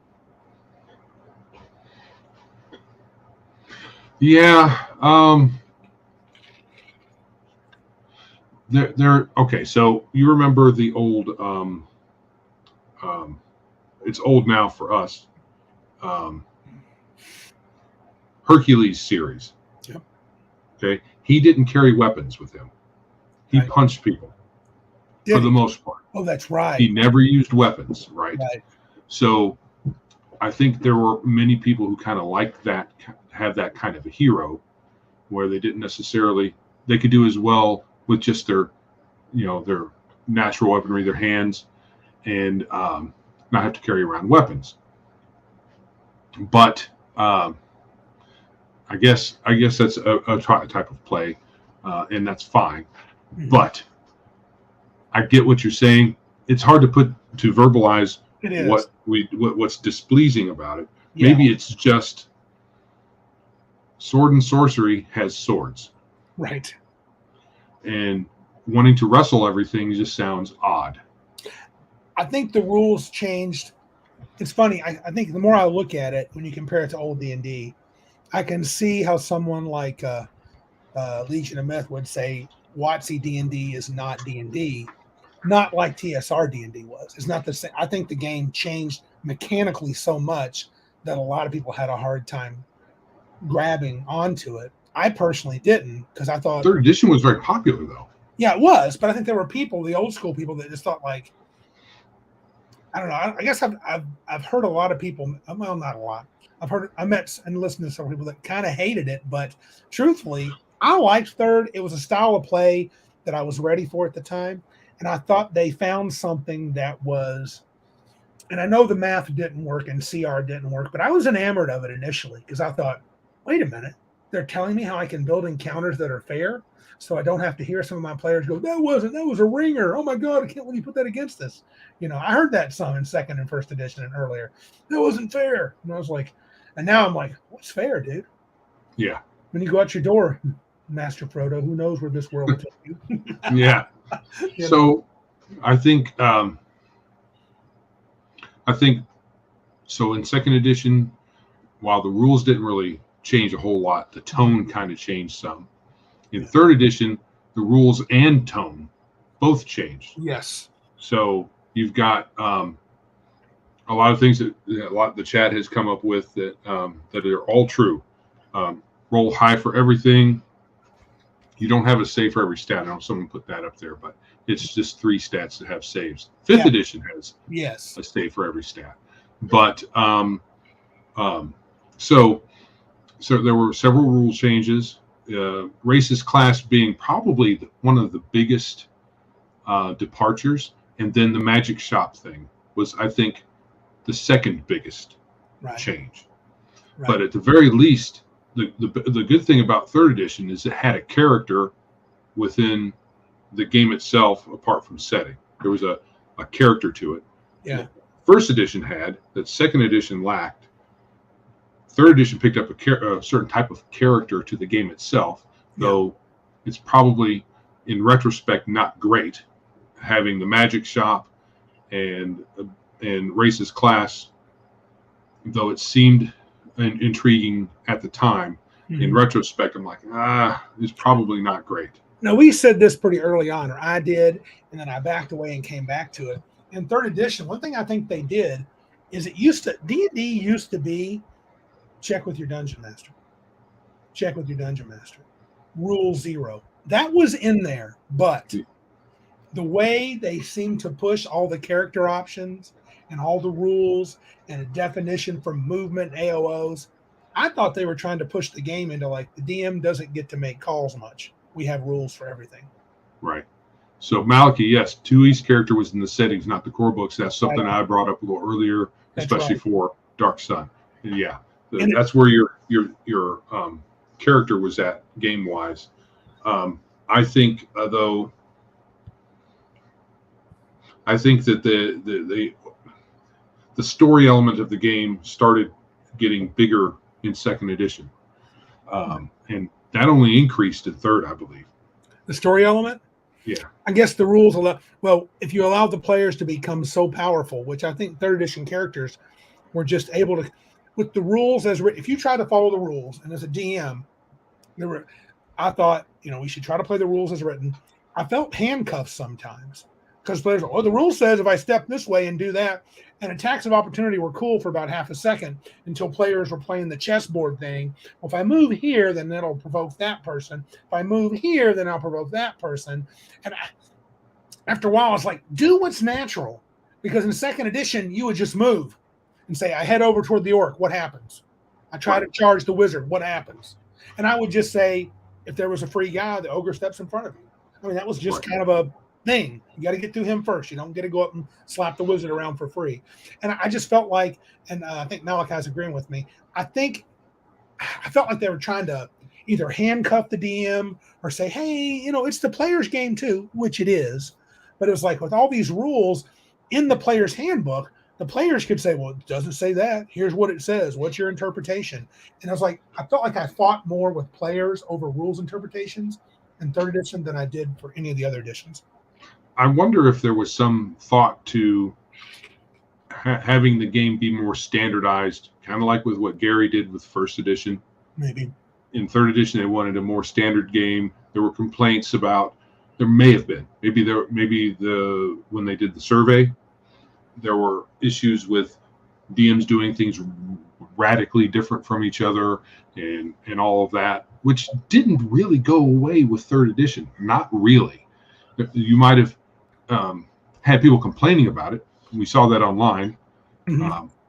I can't believe the DM did this. Yeah, kind of stuff. And but what I'm saying is, I think with third edition there may have been some level of let's standardize a lot of these things so there's less ambiguity, so that there's more predictability in the game for the player.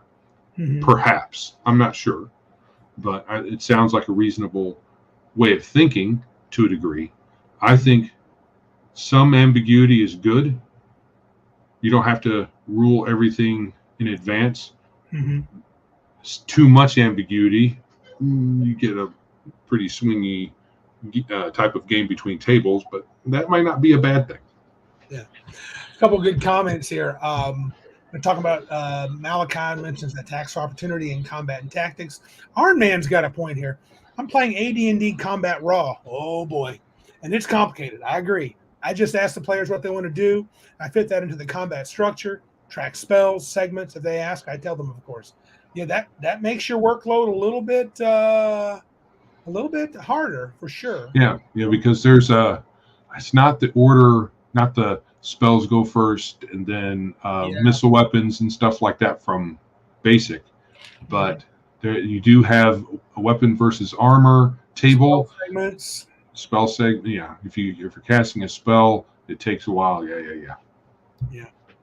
What about this? Get away from the rules. I think they did some books like the Book of Vile Darkness. That was a boundary push. Yeah. I got it because I'm into Demons and Devils, but actually I was a few years younger when it came out, and I don't think I would buy that today if that came out, because that was pretty. When I look at it now, I don't even look at it. It's pretty rude, dude. It's got some rude stuff in it, stuff I don't want to think about. But it was an interesting boundary push there. And didn't during third edition era the Book of Erotic Fantasy came out because that OGL flood of all kinds of garbage. So it's like, oh, we're doing something that's adult, and I don't know, it's edgy. We were going to do something edgy because it's edgy. And I believe the first D&D movie came out during third edition, right? At the beginning of third edition, wasn't that when D&D the movie came out? I think so, and it sucked. Yeah, but a boundary push, a full-fledged Hollywood movie. I can say it was no. But it was it do for the hobby? Let's say that the cartoon did something positive for the hobby, which I think it may have, even though it was a little what's the word? Not quirky. There's another word for it. Anyway, the cartoon was what it was, but may have been a net positive. Was the movie? Yeah. As a net positive in the same way? I don't think so. I think it did nothing.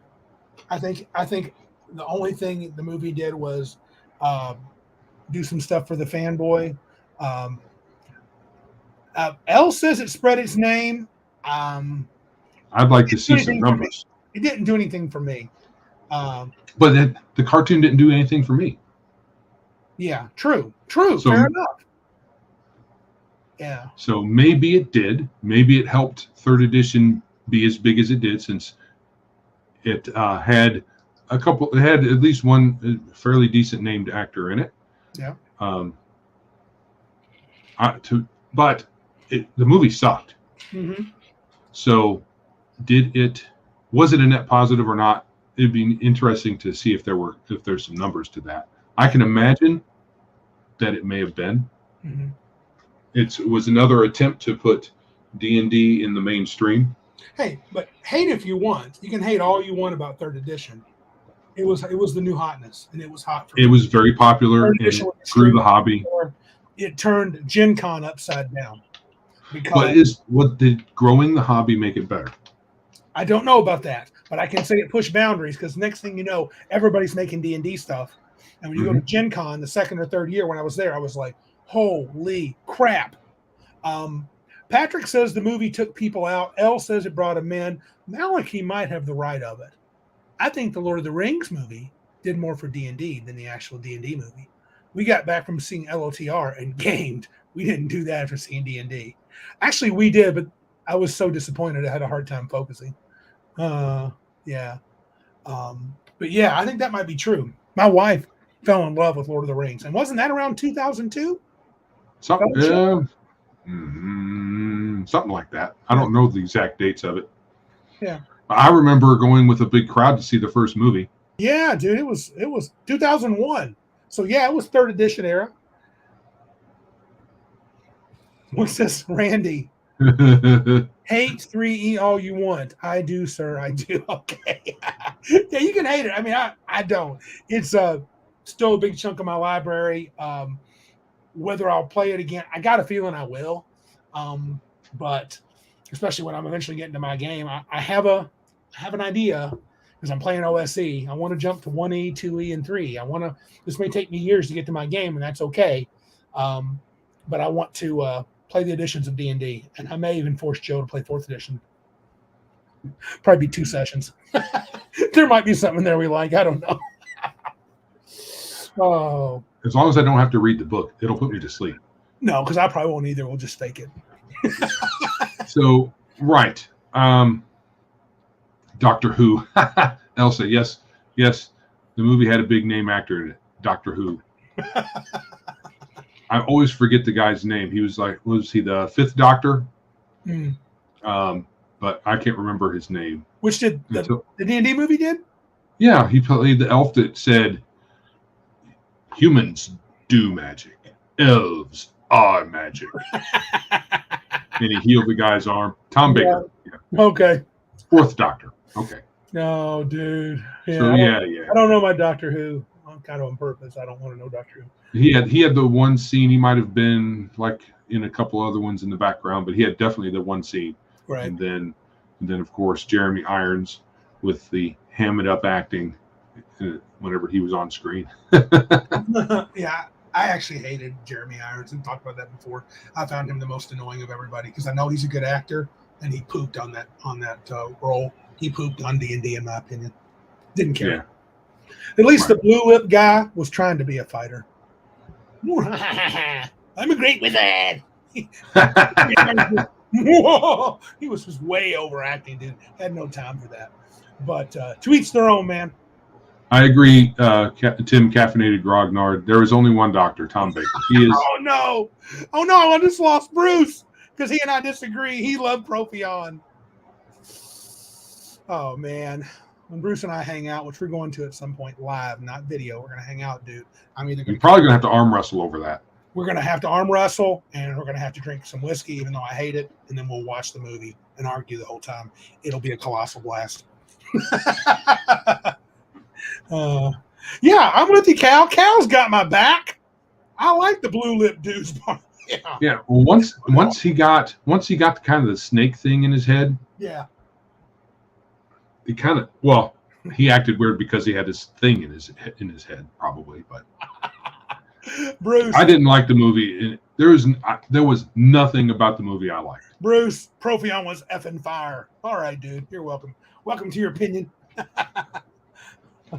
Well, I went to arm wrestle Cal too, dude. My elbow's bad. That's my excuse, but I'll be better by the time we get together next year.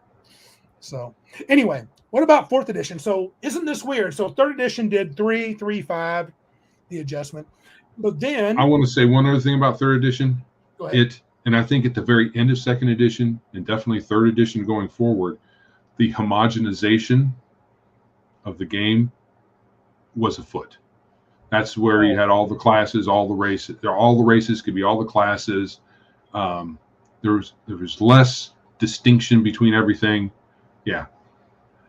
Crafty Matt, you walked into it, dude.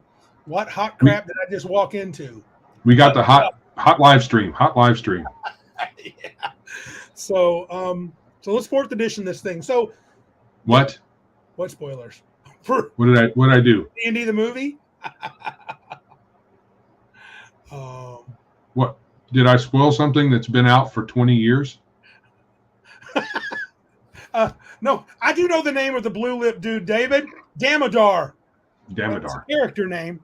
Bruce something was the actor. Bruce. Yeah. Bruce. Not Bruce. That's why. What? Damodar. There he is. Secondary villain. Bruce. Something. Pain. Oh, pain. He brought the pain. We're going to say the same thing. Of course, we are going to say the same thing. Because we're dorks, yes. Yes, we are. Anyway, 4th edition.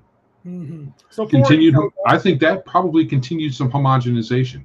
Dude, but in a lot of ways, they changed the game even more toward video games. You can say 3rd edition was video games. 4th edition, like Flady said, was straight up. You got at-will powers. You got rest and recharge powers. And, I mean... 4th edition was clearly the largest departure from the oldest edition of the game. It was very different from 3rd edition. It is very different from 5th edition. Yeah, it just did. They made some serious changes to the game. I think miniatures and maps, while they were extremely helpful in 3rd edition, I would say you could say they were required, but not fully. In 4th, you had to have them because you had pushes, and they talked about, Patrick's yelling. I know. It homogenized your class. It sure did, dude. We got some pretty. I'm sure we're gonna have some pretty extreme opinions on this. Joe and I have mentioned before. I think the game changed it dramatically. It made miniatures and maps required. To say that it wasn't influenced by WoW and stuff would be just totally disingenuous. I think they may have achieved the mysterious balance. But who cares? But who cares? Because it was so dull. What a dull game. The wizard does his 4 hit points. The fighter does his 4 hit points of damage. The rogue does his 4 hit points of damage. Balance is psychic damage for the wizard. Right. Balance is boring. There needs to be some element of swing in the game to make it interesting. If everybody does the same dice of damage, roughly, although I think it looked like that initially with 4th edition, but I believe that they had strikers like for some reason they wanted the rogue to do more damage than the fighter. It was weird. But that's an MMO element. You had strikers and you had the tanks and blah blah blah, all that stuff. But dude, I lost my train of thought. What was I saying? Talking about damage and how it homogenized. Maybe were you on that road? You were talking more about. Okay. So if everybody does roughly the same damage, or everybody, it looks like the way they have the character laid out, they all look similar, right, to each other. That's why it looked boring. Balance. I was talking about balance.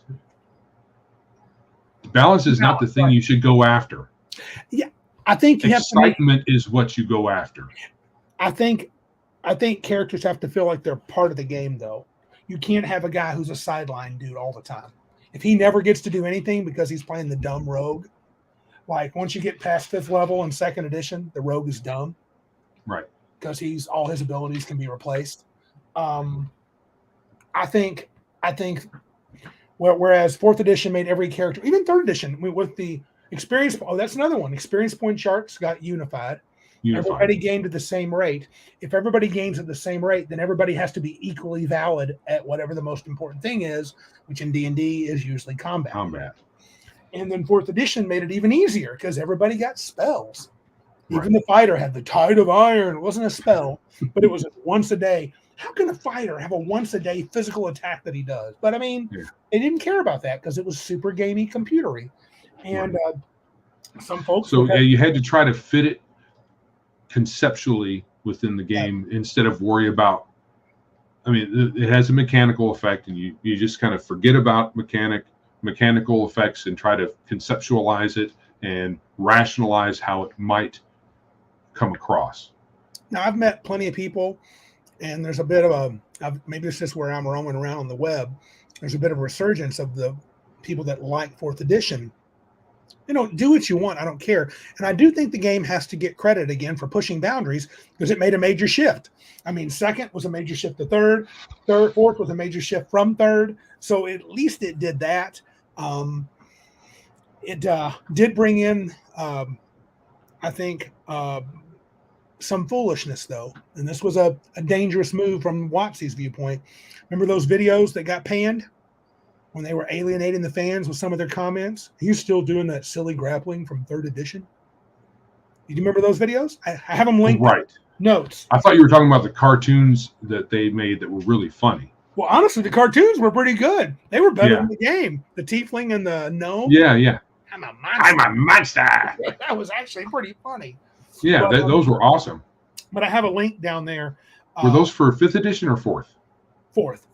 Those were for 4th. I have a link to, and I call it, hey, let's alienate the old fans. They kind of did. They kind of pooped on some of the old fans, even though maybe not on purpose, but some of their videos were kind of kind of not cool. And I agree with you, Legion of Myth. Pushing the boundaries in this case is not to its credit. Fair enough. No. Yeah, I think that's true. No, I mean, is there an edition of D&D that has been more universally panned? I don't think so. It has to be the biggest pooped on edition ever. 4th edition, yeah, but I think no. I was going to say 5th edition, but that's only in our circle. I mean, if we poop on 5th edition all the time, but it's pretty well liked by a lot of people. Well, I like 5th. I like 5th more than a lot of people. I think it's all right. But 4th edition. You're wrong, but you're wrong. I know it's okay. I'm wrong in a few things. I'll accept that, but I still like it. I do think. I think 4th edition, at least from making a new. Sometimes when you're like, you've complained to this, Joe. Why do we got a new edition? They're not making many changes. Tell you what, if you went from 3rd to 4th, you got your money's worth. Right. That's true. Changed. So yeah, because when they did the 3rd edition revised 3.5, I was like, they could have done this in a booklet and not screwed us over by having us buy all the other new books. And if I would have just taken the next logical step and just said, "Hey, don't buy them," that would have been a different thing. Ironcaster said, and they never insulted the O fans again. Yeah, Fago the clown. Good point. Yeah. Who was it? Tim Caffeinated Grognard. That was the Gen Con launch video. I think so, but I'm not sure. Joe will put that in the links. There's one that I found where they're playing D&D. They're supposed to be playing D&D through the ages. And I don't think I have the right one, but maybe. To me, it comes off as really like, oh, you're still playing that dumb old 3rd edition game. So, yeah, but, I think it was more the game, not the initial videos. They tried to revamp it with essentials, but they couldn't save it. Did 4th edition? I think 4th edition had the same run as an edition that was the same length as 3E, but not counting 3.5. Is that true? I have no idea. Yeah, I don't know either. I've ignored Wizards of the Coast since 4th edition as much as I possibly can.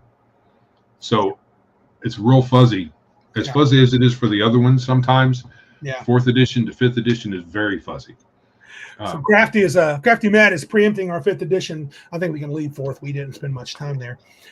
He says, when you get to 5e, remember it has 2 or 3 phases. 2014 to 2017, which is the pre-Critical Role era. 2017 post-Critical Role era. And then post-Tasha era. Because Tasha made some changes. Right, because initially it didn't seem so fettered is probably not the right word. It didn't seem so infiltrated with leftist clowns. It did have the little nod about in the book, if you have a particular sexual preference for your character, they make a comment about that. They don't have rules. Sure, they're there, but and I picked up on a few things like all of the tough characters are female, and I know someone said they had to make a count of an image count and have just as many females images as male images and other nonsense like that. And the art's not very good in the player's handbook. That's the one I have. Yeah, not my favorite overall. I think 5e art, especially the halfling art, is awful. So, so I think that for that edition, when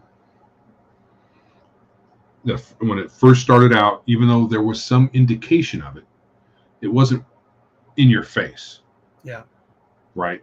Like it is now. I think even in that middle Critical Role era that Crafty Matt is talking about, I don't think it's there either. I think it's really been prevalent for the last couple of years, maybe at most 3. I think Critical Role did a thing more than the game did. I think Critical Role brought actual play. Has brought actual play to the forefront to a lot of the common normies, as you will. Though let's not argue whether Critical Role is really D&D, because I know a lot of us think it's not, and that's probably a fair assessment. But they are playing some game, and I say hats off, dude. I watched some of this the other night with Martinson. Just some little Critical Role about 5 minutes, and I just kept thinking, dude, they monetize playing the game. You know what I'm saying? Whether or not I don't begrudge them one bit. No, I never have. It's not my thing. Push, but they did. Right. Live play things Mm-hmm. are difficult to watch. Mm-hmm. If I was to sit and watch them, I would rather really not be able to watch too many of them. I could listen, like if they were just audio format for when I walk around doing my job, my route, because I did that a few times, but even that became kind of boring. Now instant unsubscribe. Yeah, I think he's mad at me for saying that I don't hate Critical Role. Is that what it is now? Do I have to hate Critical Role? So I know people talk about the Matt Mercer effect and people having expectations coming to the table based on Critical Role. I believe them that there are people out there like that. I just don't know how prevalent it is. I've not met any, but I have met people who have. So who had that experience. I just don't know how big it is. Crafty Matt says 5e basic or core is good. I've been running a 5e game for a year and a half. It has been a pretty good game. But we are playing with the DMG, which a lot of 5e players, I don't know what that means. But I agree with you, Crafty. I think it's a pretty good game. It's not. So how does making sure you use the DMG change play? He's gonna have to help me. I don't know. Yeah, because I don't either. Maybe there are some like strict rules that the DM can enforce there that may change the hand holding and safety netting that the player's handbook game gives you. I don't know. I'll tell you this, Joe. I've never read the DM's guide all the way through. I've read the player's book twice through. I've never read the 5th edition DMG all the way through. Yeah. Oh, that's a good descriptor. There you go. Crafty's got a good descriptor for the eras. Fan Delver era, the beginning. Matt Mercer effect era. Yep. Tasha's SJW era. Yeah. Because I've heard people talk about Fan Delver. Fan Delver is a module. Yeah, it's pretty solid. And a lot of people like Fan Delver. Right. I read the player's handbook and I instantly didn't like it because they've nerfed wizards a bit. So maybe that's my bias, but I'm like, they got to keep nerfing the game. It's been, and I think it's because they want all the players to be on the same level because they all have the same experience point chart. Whereas, like we mentioned before, in 1st edition and I'm pretty sure 2nd edition as well, and the editions before, everybody had a different chart based on their power, which is, I think, a better construction because you can make a character class and then assign an experience point chart based on its relative power instead of worrying about overpowering the class. Until WoTC fully bent the knee to the Alphabet Mafia and lets them decide everything about D&D, like the Hodozi, if someone gets their feelings hurt, they change something. I did think another thing the 5th edition did that I think we didn't say about 4th is they both pushed the digital boundaries. I think 4th edition, 3rd edition kept claiming they were going to have a digital something. It never happened. No. A DM, helper thing.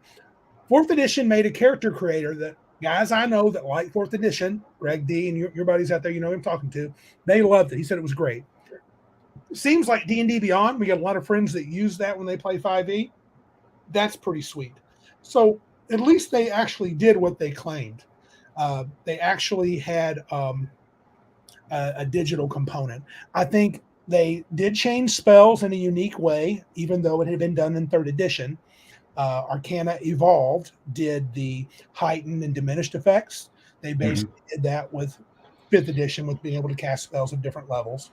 Take a fireball and cast it at 6th level or cast it at 4th level or whatever.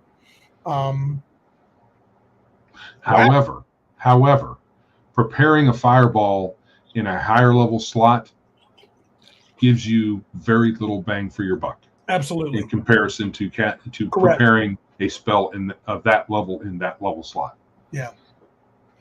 I think beyond that, I'm not sure what 5e did because I feel like 5e did try to coax some of the older players back just because they kind of hit the feel buttons in some places. I think that was capitulation, really. I thought one of the big things, and this is probably not a boundary push, so maybe it is. They apologized when they did the legacy disclaimers on the old rules. Right. So, all right. So, is it precisely a barrier? Yeah, I'm not sure if it is a boundary push. Okay. So, in most previous editions of the game, social commentary, current social commentary was not part of the game. Correct. Was not mentioned. You had a forward in the first edition player's handbook that said it's great that we have such a diverse.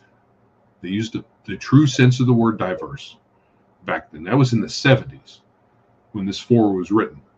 Diverse group of people in our hobby. And it didn't go into details about, blah, blah, blah, this, that, and the other thing. It just said, yeah, we have a lot of different kinds of people playing our game, and that's great. And for some reason, modern people look back, like they do in a lot of other realms in life right now, look back and say, everything about that time was bad. We want to disassociate from everything from that time. And Wizards of the Coast are like, yeah, you're right. We're sorry. We should. It sucked back then. Everybody was racist and blah, blah, blah, blah, blah, blah, blah. So they have to put all these disclaimers in the digital products, the legacy digital products that say, problematic things in here. You could say the transition to 4E where they made some missteps, sort of implying that the older versions of D&D were kind of dumb. And I mean, they didn't really come out and call it that, but they're literally calling the creators of the previous game racist. Right. And so I feel like that is a thing where they're really changing course and letting, they're going to be pulled by the different whims of that. As I said, the Alphabet Mafia, they're going to have to live with that. Yeah, for whatever reason. They think it's a good idea. For whatever reason, they're allowing current racial, or I won't even say they're racial tensions. They're just social tensions. Right. That's a lot of them are artificial.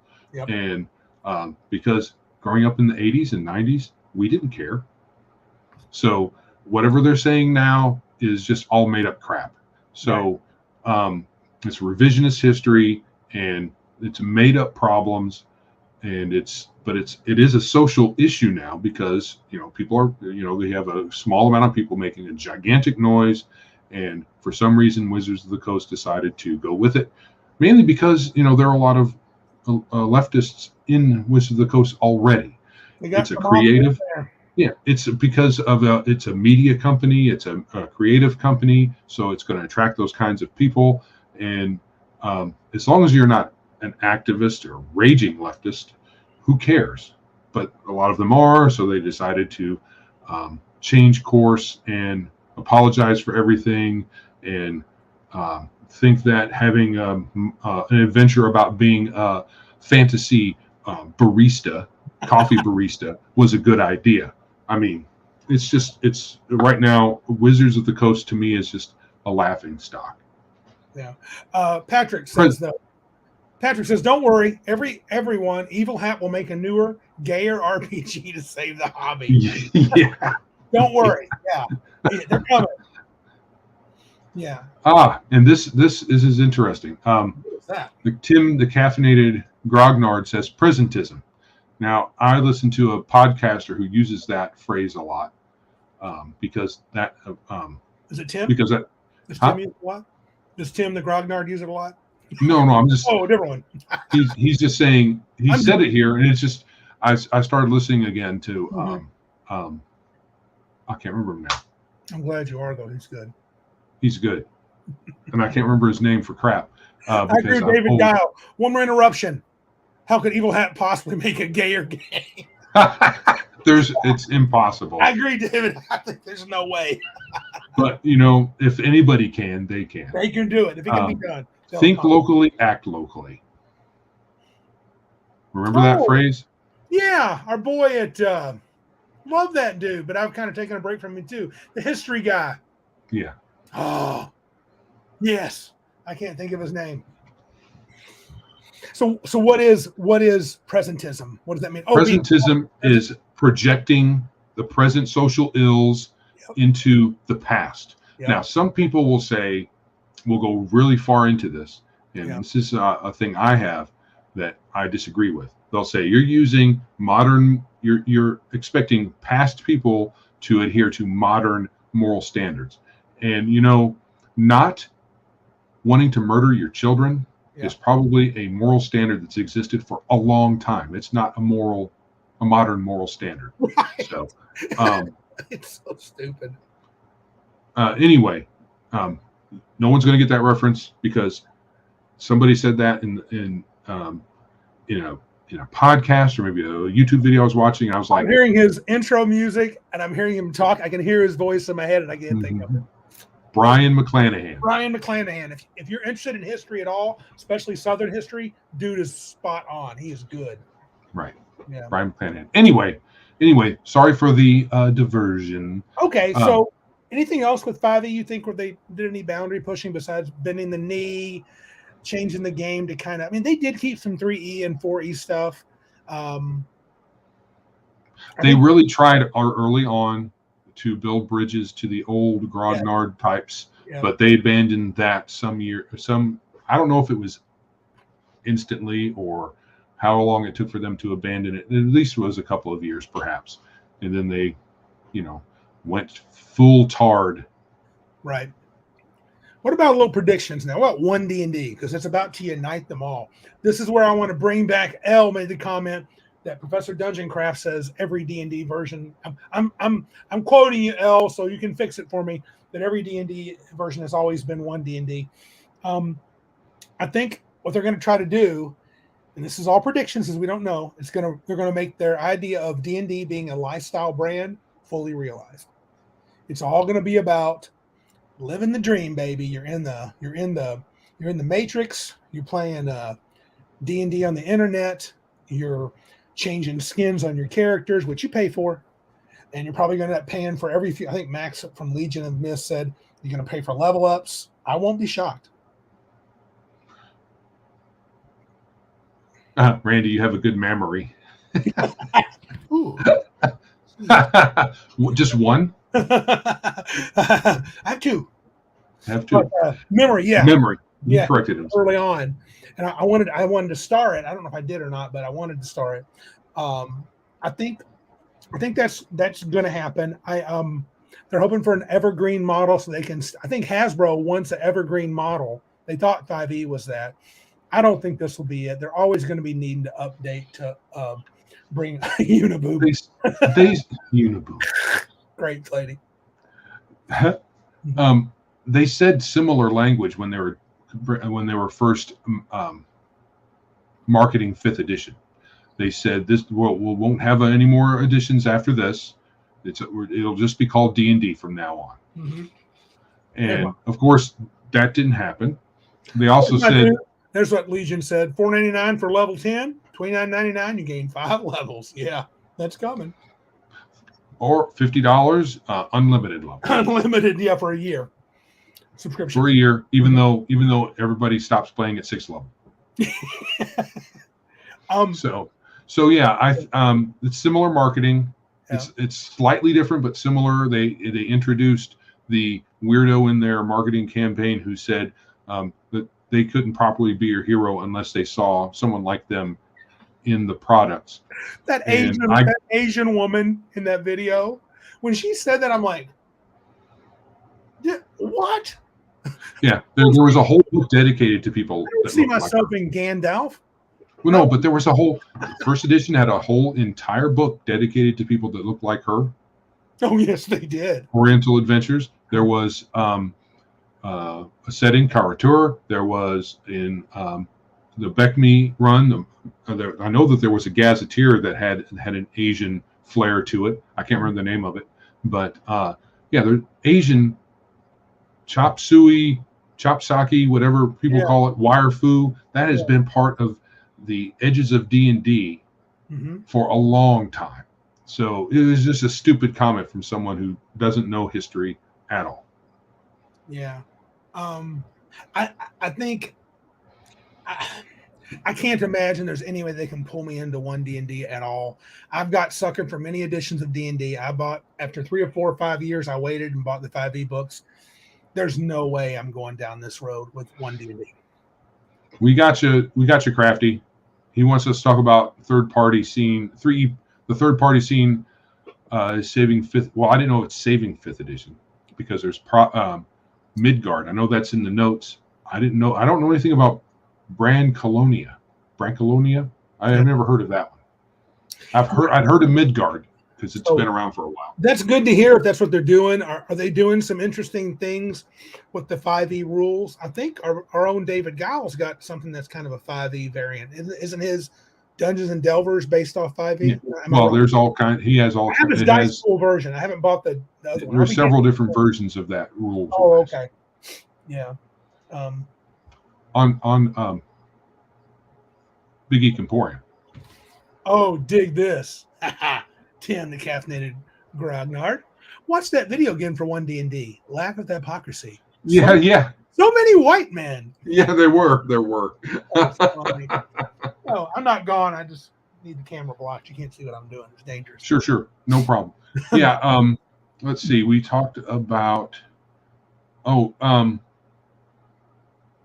are we at? We kind of went to the additions. I don't know. I have some space for talking about settings. We could. I have space for talking about modules that I thought that pushed D&D a little bit, but I don't know if we really need to go down that road. What do you think? It's up to you. Well, Crafty was wanting us to explore a little bit. Okay, thanks, Patrick. Hit me up if you want to check out Brancalonia. I can really say this, Crafty. I know that when I ran a 1-year campaign of 5e early on, I pretty much only used adventures. I did use the Forge of Fury adventure, a heavily modified version from Tales from the Yawning Portal. But other than that, they were third-party adventures. I didn't care at all for the books that I bought to run a campaign in because they're all a set story that you got to follow the path. Yeah, I think that's pretty interesting. Oh, there you go, Joe. Yeah. 6th level. All right. My favorite. Stop at 6th level. They're all knaves, thieves, etc. Oh, a little bit like Blades in the Dark, except fantasy medieval Europe. Everybody's knaves, thieves, etc. It's about getting loot, doing jobs, and getting more loot. And it has good art, apparently, according to Crafty Matt. Well, I'm sure when 1D&D comes out fully, the people like Crafty Matt and even some of the others that like the original 5e, we got people in our group, a good chunk, that love 5e. They're playing the crap out of it right now. But they're also not really too far past Tasha's. Some have Tasha's, but Tasha's changed the game to just pure stupidity. But I think when 1D&D gets rolling, I mean, I don't know if anybody I know will even touch it. I mean, really. I mean, it's fine if they want to, but sure. Yeah. You don't have to be an apologist, Crafty Matt, dude. I like 5e. I don't hate. I'm not a hater. I like, especially the way you divided the ages or the eras of 5e. I'm definitely okay with the original. Post the original era, it's kind of gone to dog poop. I just use what I have. I'm probably going to sell some of my adventure books because they're just not worth the time. So, oh, by the way, expect a contest next week. I will have one. I've got one in mind. So I'll announce it next week. We may even have contest. You want to be here. You want to be watching because I may do the contest on the day that I announce it. Aha. So there. Yeah. So, yeah, we have some honorable mention here. Crafty was talking about Midgard. You had listed it here. Oh. And I took a peek at Midgard from that link you provided. Yeah. And it seems pretty interesting from a setting perspective. Tolus I know about. Galarion, I can't say that I'm that interested in Galarion. It's a kitchen sink. To me, Galarion's a kitchen sink setting. They have everything. They have everything from just normal medieval fantasy all the way up through sci-fi. They have androids. I mean, they have everything. It's kind of, and that, to me, that makes it bland. It doesn't have its own particular character, except maybe you could call that its particular character. And the Scarred, I liked the Scarred Lands. The Scarred Lands from 3rd edition. They had some decent support material for it. And then I don't know, you know what company did that? Yes, White Wolf under the Swords and Sorcery imprint. Right. But there's a new company that's doing a 5e version of it. There's a new company that has the rights to it. So Midgard has I think they're pretty cool. Arnman, side note, we're gonna veer off a second. Arnman said Spotify dropped me like a bad habit. There's no Anchor support subscriptions anymore. Huh. Wow. Well, if you're wanting to subscribe to us, if you want to support us, you can go directly to Anchor. Yes. Unless that, let me check that out, because they're absorbing lots of Spotify is absorbing a lot of the functionality, or eliminating a lot of Anchor's functionality for some reason. I don't know why they buy it and then they're basically getting rid of it. So let me check that out right quick and see if our support link still works. Bruce said it, biggest geekus, Bruce Lombardo Dix Division. Did you look at Frog God Games World Lost Lands? I have not. That is one on my list, because I think aren't there all kinds of versions? I mean, Frog God does a lot, like Sword and Sorcery, Pathfinder, and then 5e, and that's kind of cool of them to go that hard after all the additions. That's pretty sweet. All right, so if you are, I'm not saying this is what you were trying to do, but if you are trying to donate, our Anchor link will work as far as that goes. I'm not sure what you're trying to do there, Mr. Arnman. Oh, you are already, that's weird. Arnman was already a supporter through Anchor, so I'm not sure. Not sure what that means. Yeah. We also have a PayPal link that you can set up recurring for the same amount, and we'll get a bigger cut of it because PayPal takes a smaller cut than does Anchor. Patrick says 5e Midnight Book was a gigantic disappointment. I'm sorry to hear that. I was hoping it was actually good. Oh well. Crafty Matt, I'm cool with third parties if they'll come in and massage the 5e rules and make them the way they want them, make them a little bit better, maybe a little more gritty. Again, I'd like to see the game be a little bit tougher. So, yeah. So do we want to talk about settings and stuff or not? Do you feel like we've kind of done enough on this topic? What do you think, Joe? Well, yeah, we are at the 2-hour mark. Yeah, we probably should get to our review. Don't you think so? What's your thoughts?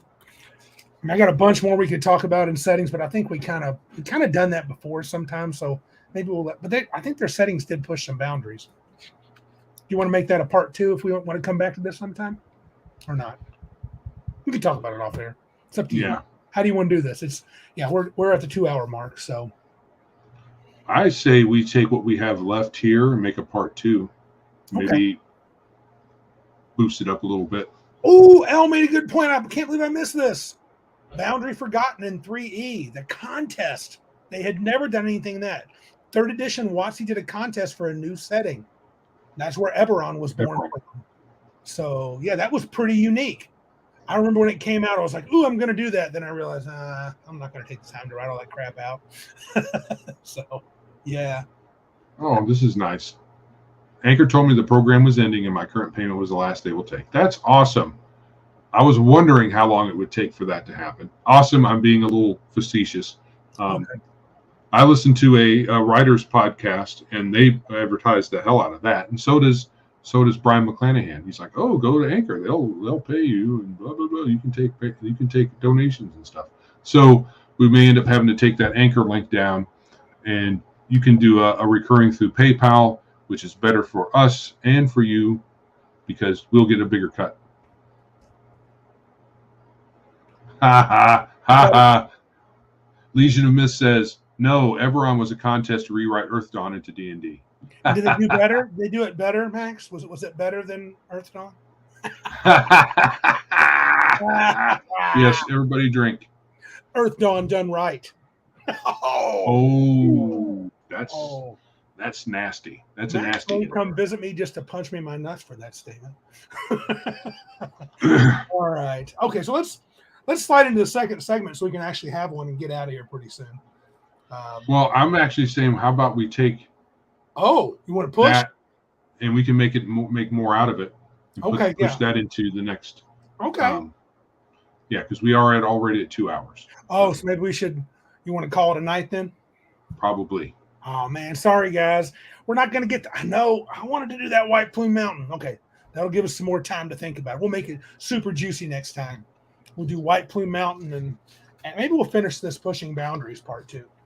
Yeah, maybe that'd be cool. Okay. We can make the White Plume Mountain thing number 1, and have a secondary thing with part 2 to this, the straggly bits that we didn't get to. Sounds groovy.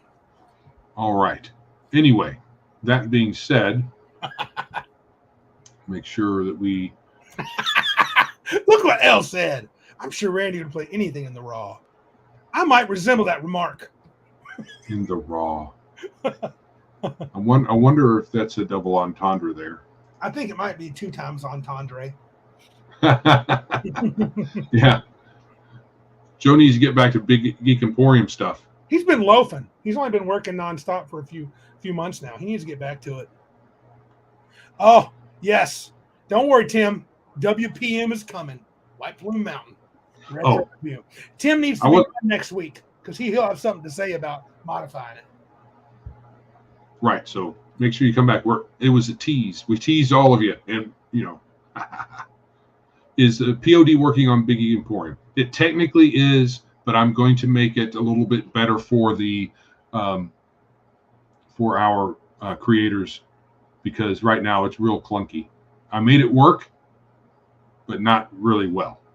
I mean, it works. It does what it's supposed to do, but there's some stuff that the creators have to do that they probably shouldn't have to, like, sell their soul to Satan, and have to do that. Yeah. It's basically copy and paste stuff that it should just be in the background, which was what I'm working on. So I got half of that done, and I've got another half of it that I once that half is done, then it will be a whole that it will be a much more pleasant experience for the creators. And for White Plume Mountain, I don't think we told folks last week, we're going to do a kind of a review where I'm looking at the 3.5 PDF, which is pretty thick, and Joe is looking at the original first edition version, and we're going to contrast and compare. I'm not sure if we said that's how we're going to do it. So you're going to get 2 reviews for the price of 1. Yeah, now I'll actually have a chance to read it, so it'll be better. Look at that dude. Lazy. Randy read it and highlighted it. I'm up to my nose in coding. Look at that. I highlighted mine. I was a good reader. I do my homework. Yes. Yes, shut up. Shut up. So you're very smart now. Shut up. What's that from? Princess Bride, right?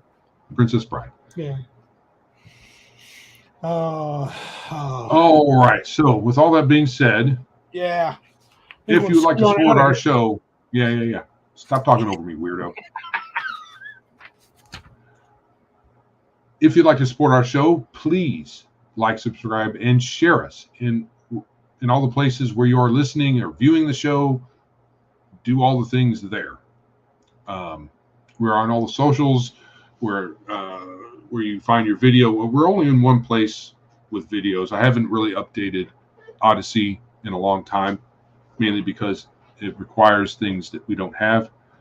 In any event, we are on YouTube with our video. We are in all the podcast places that there are to have.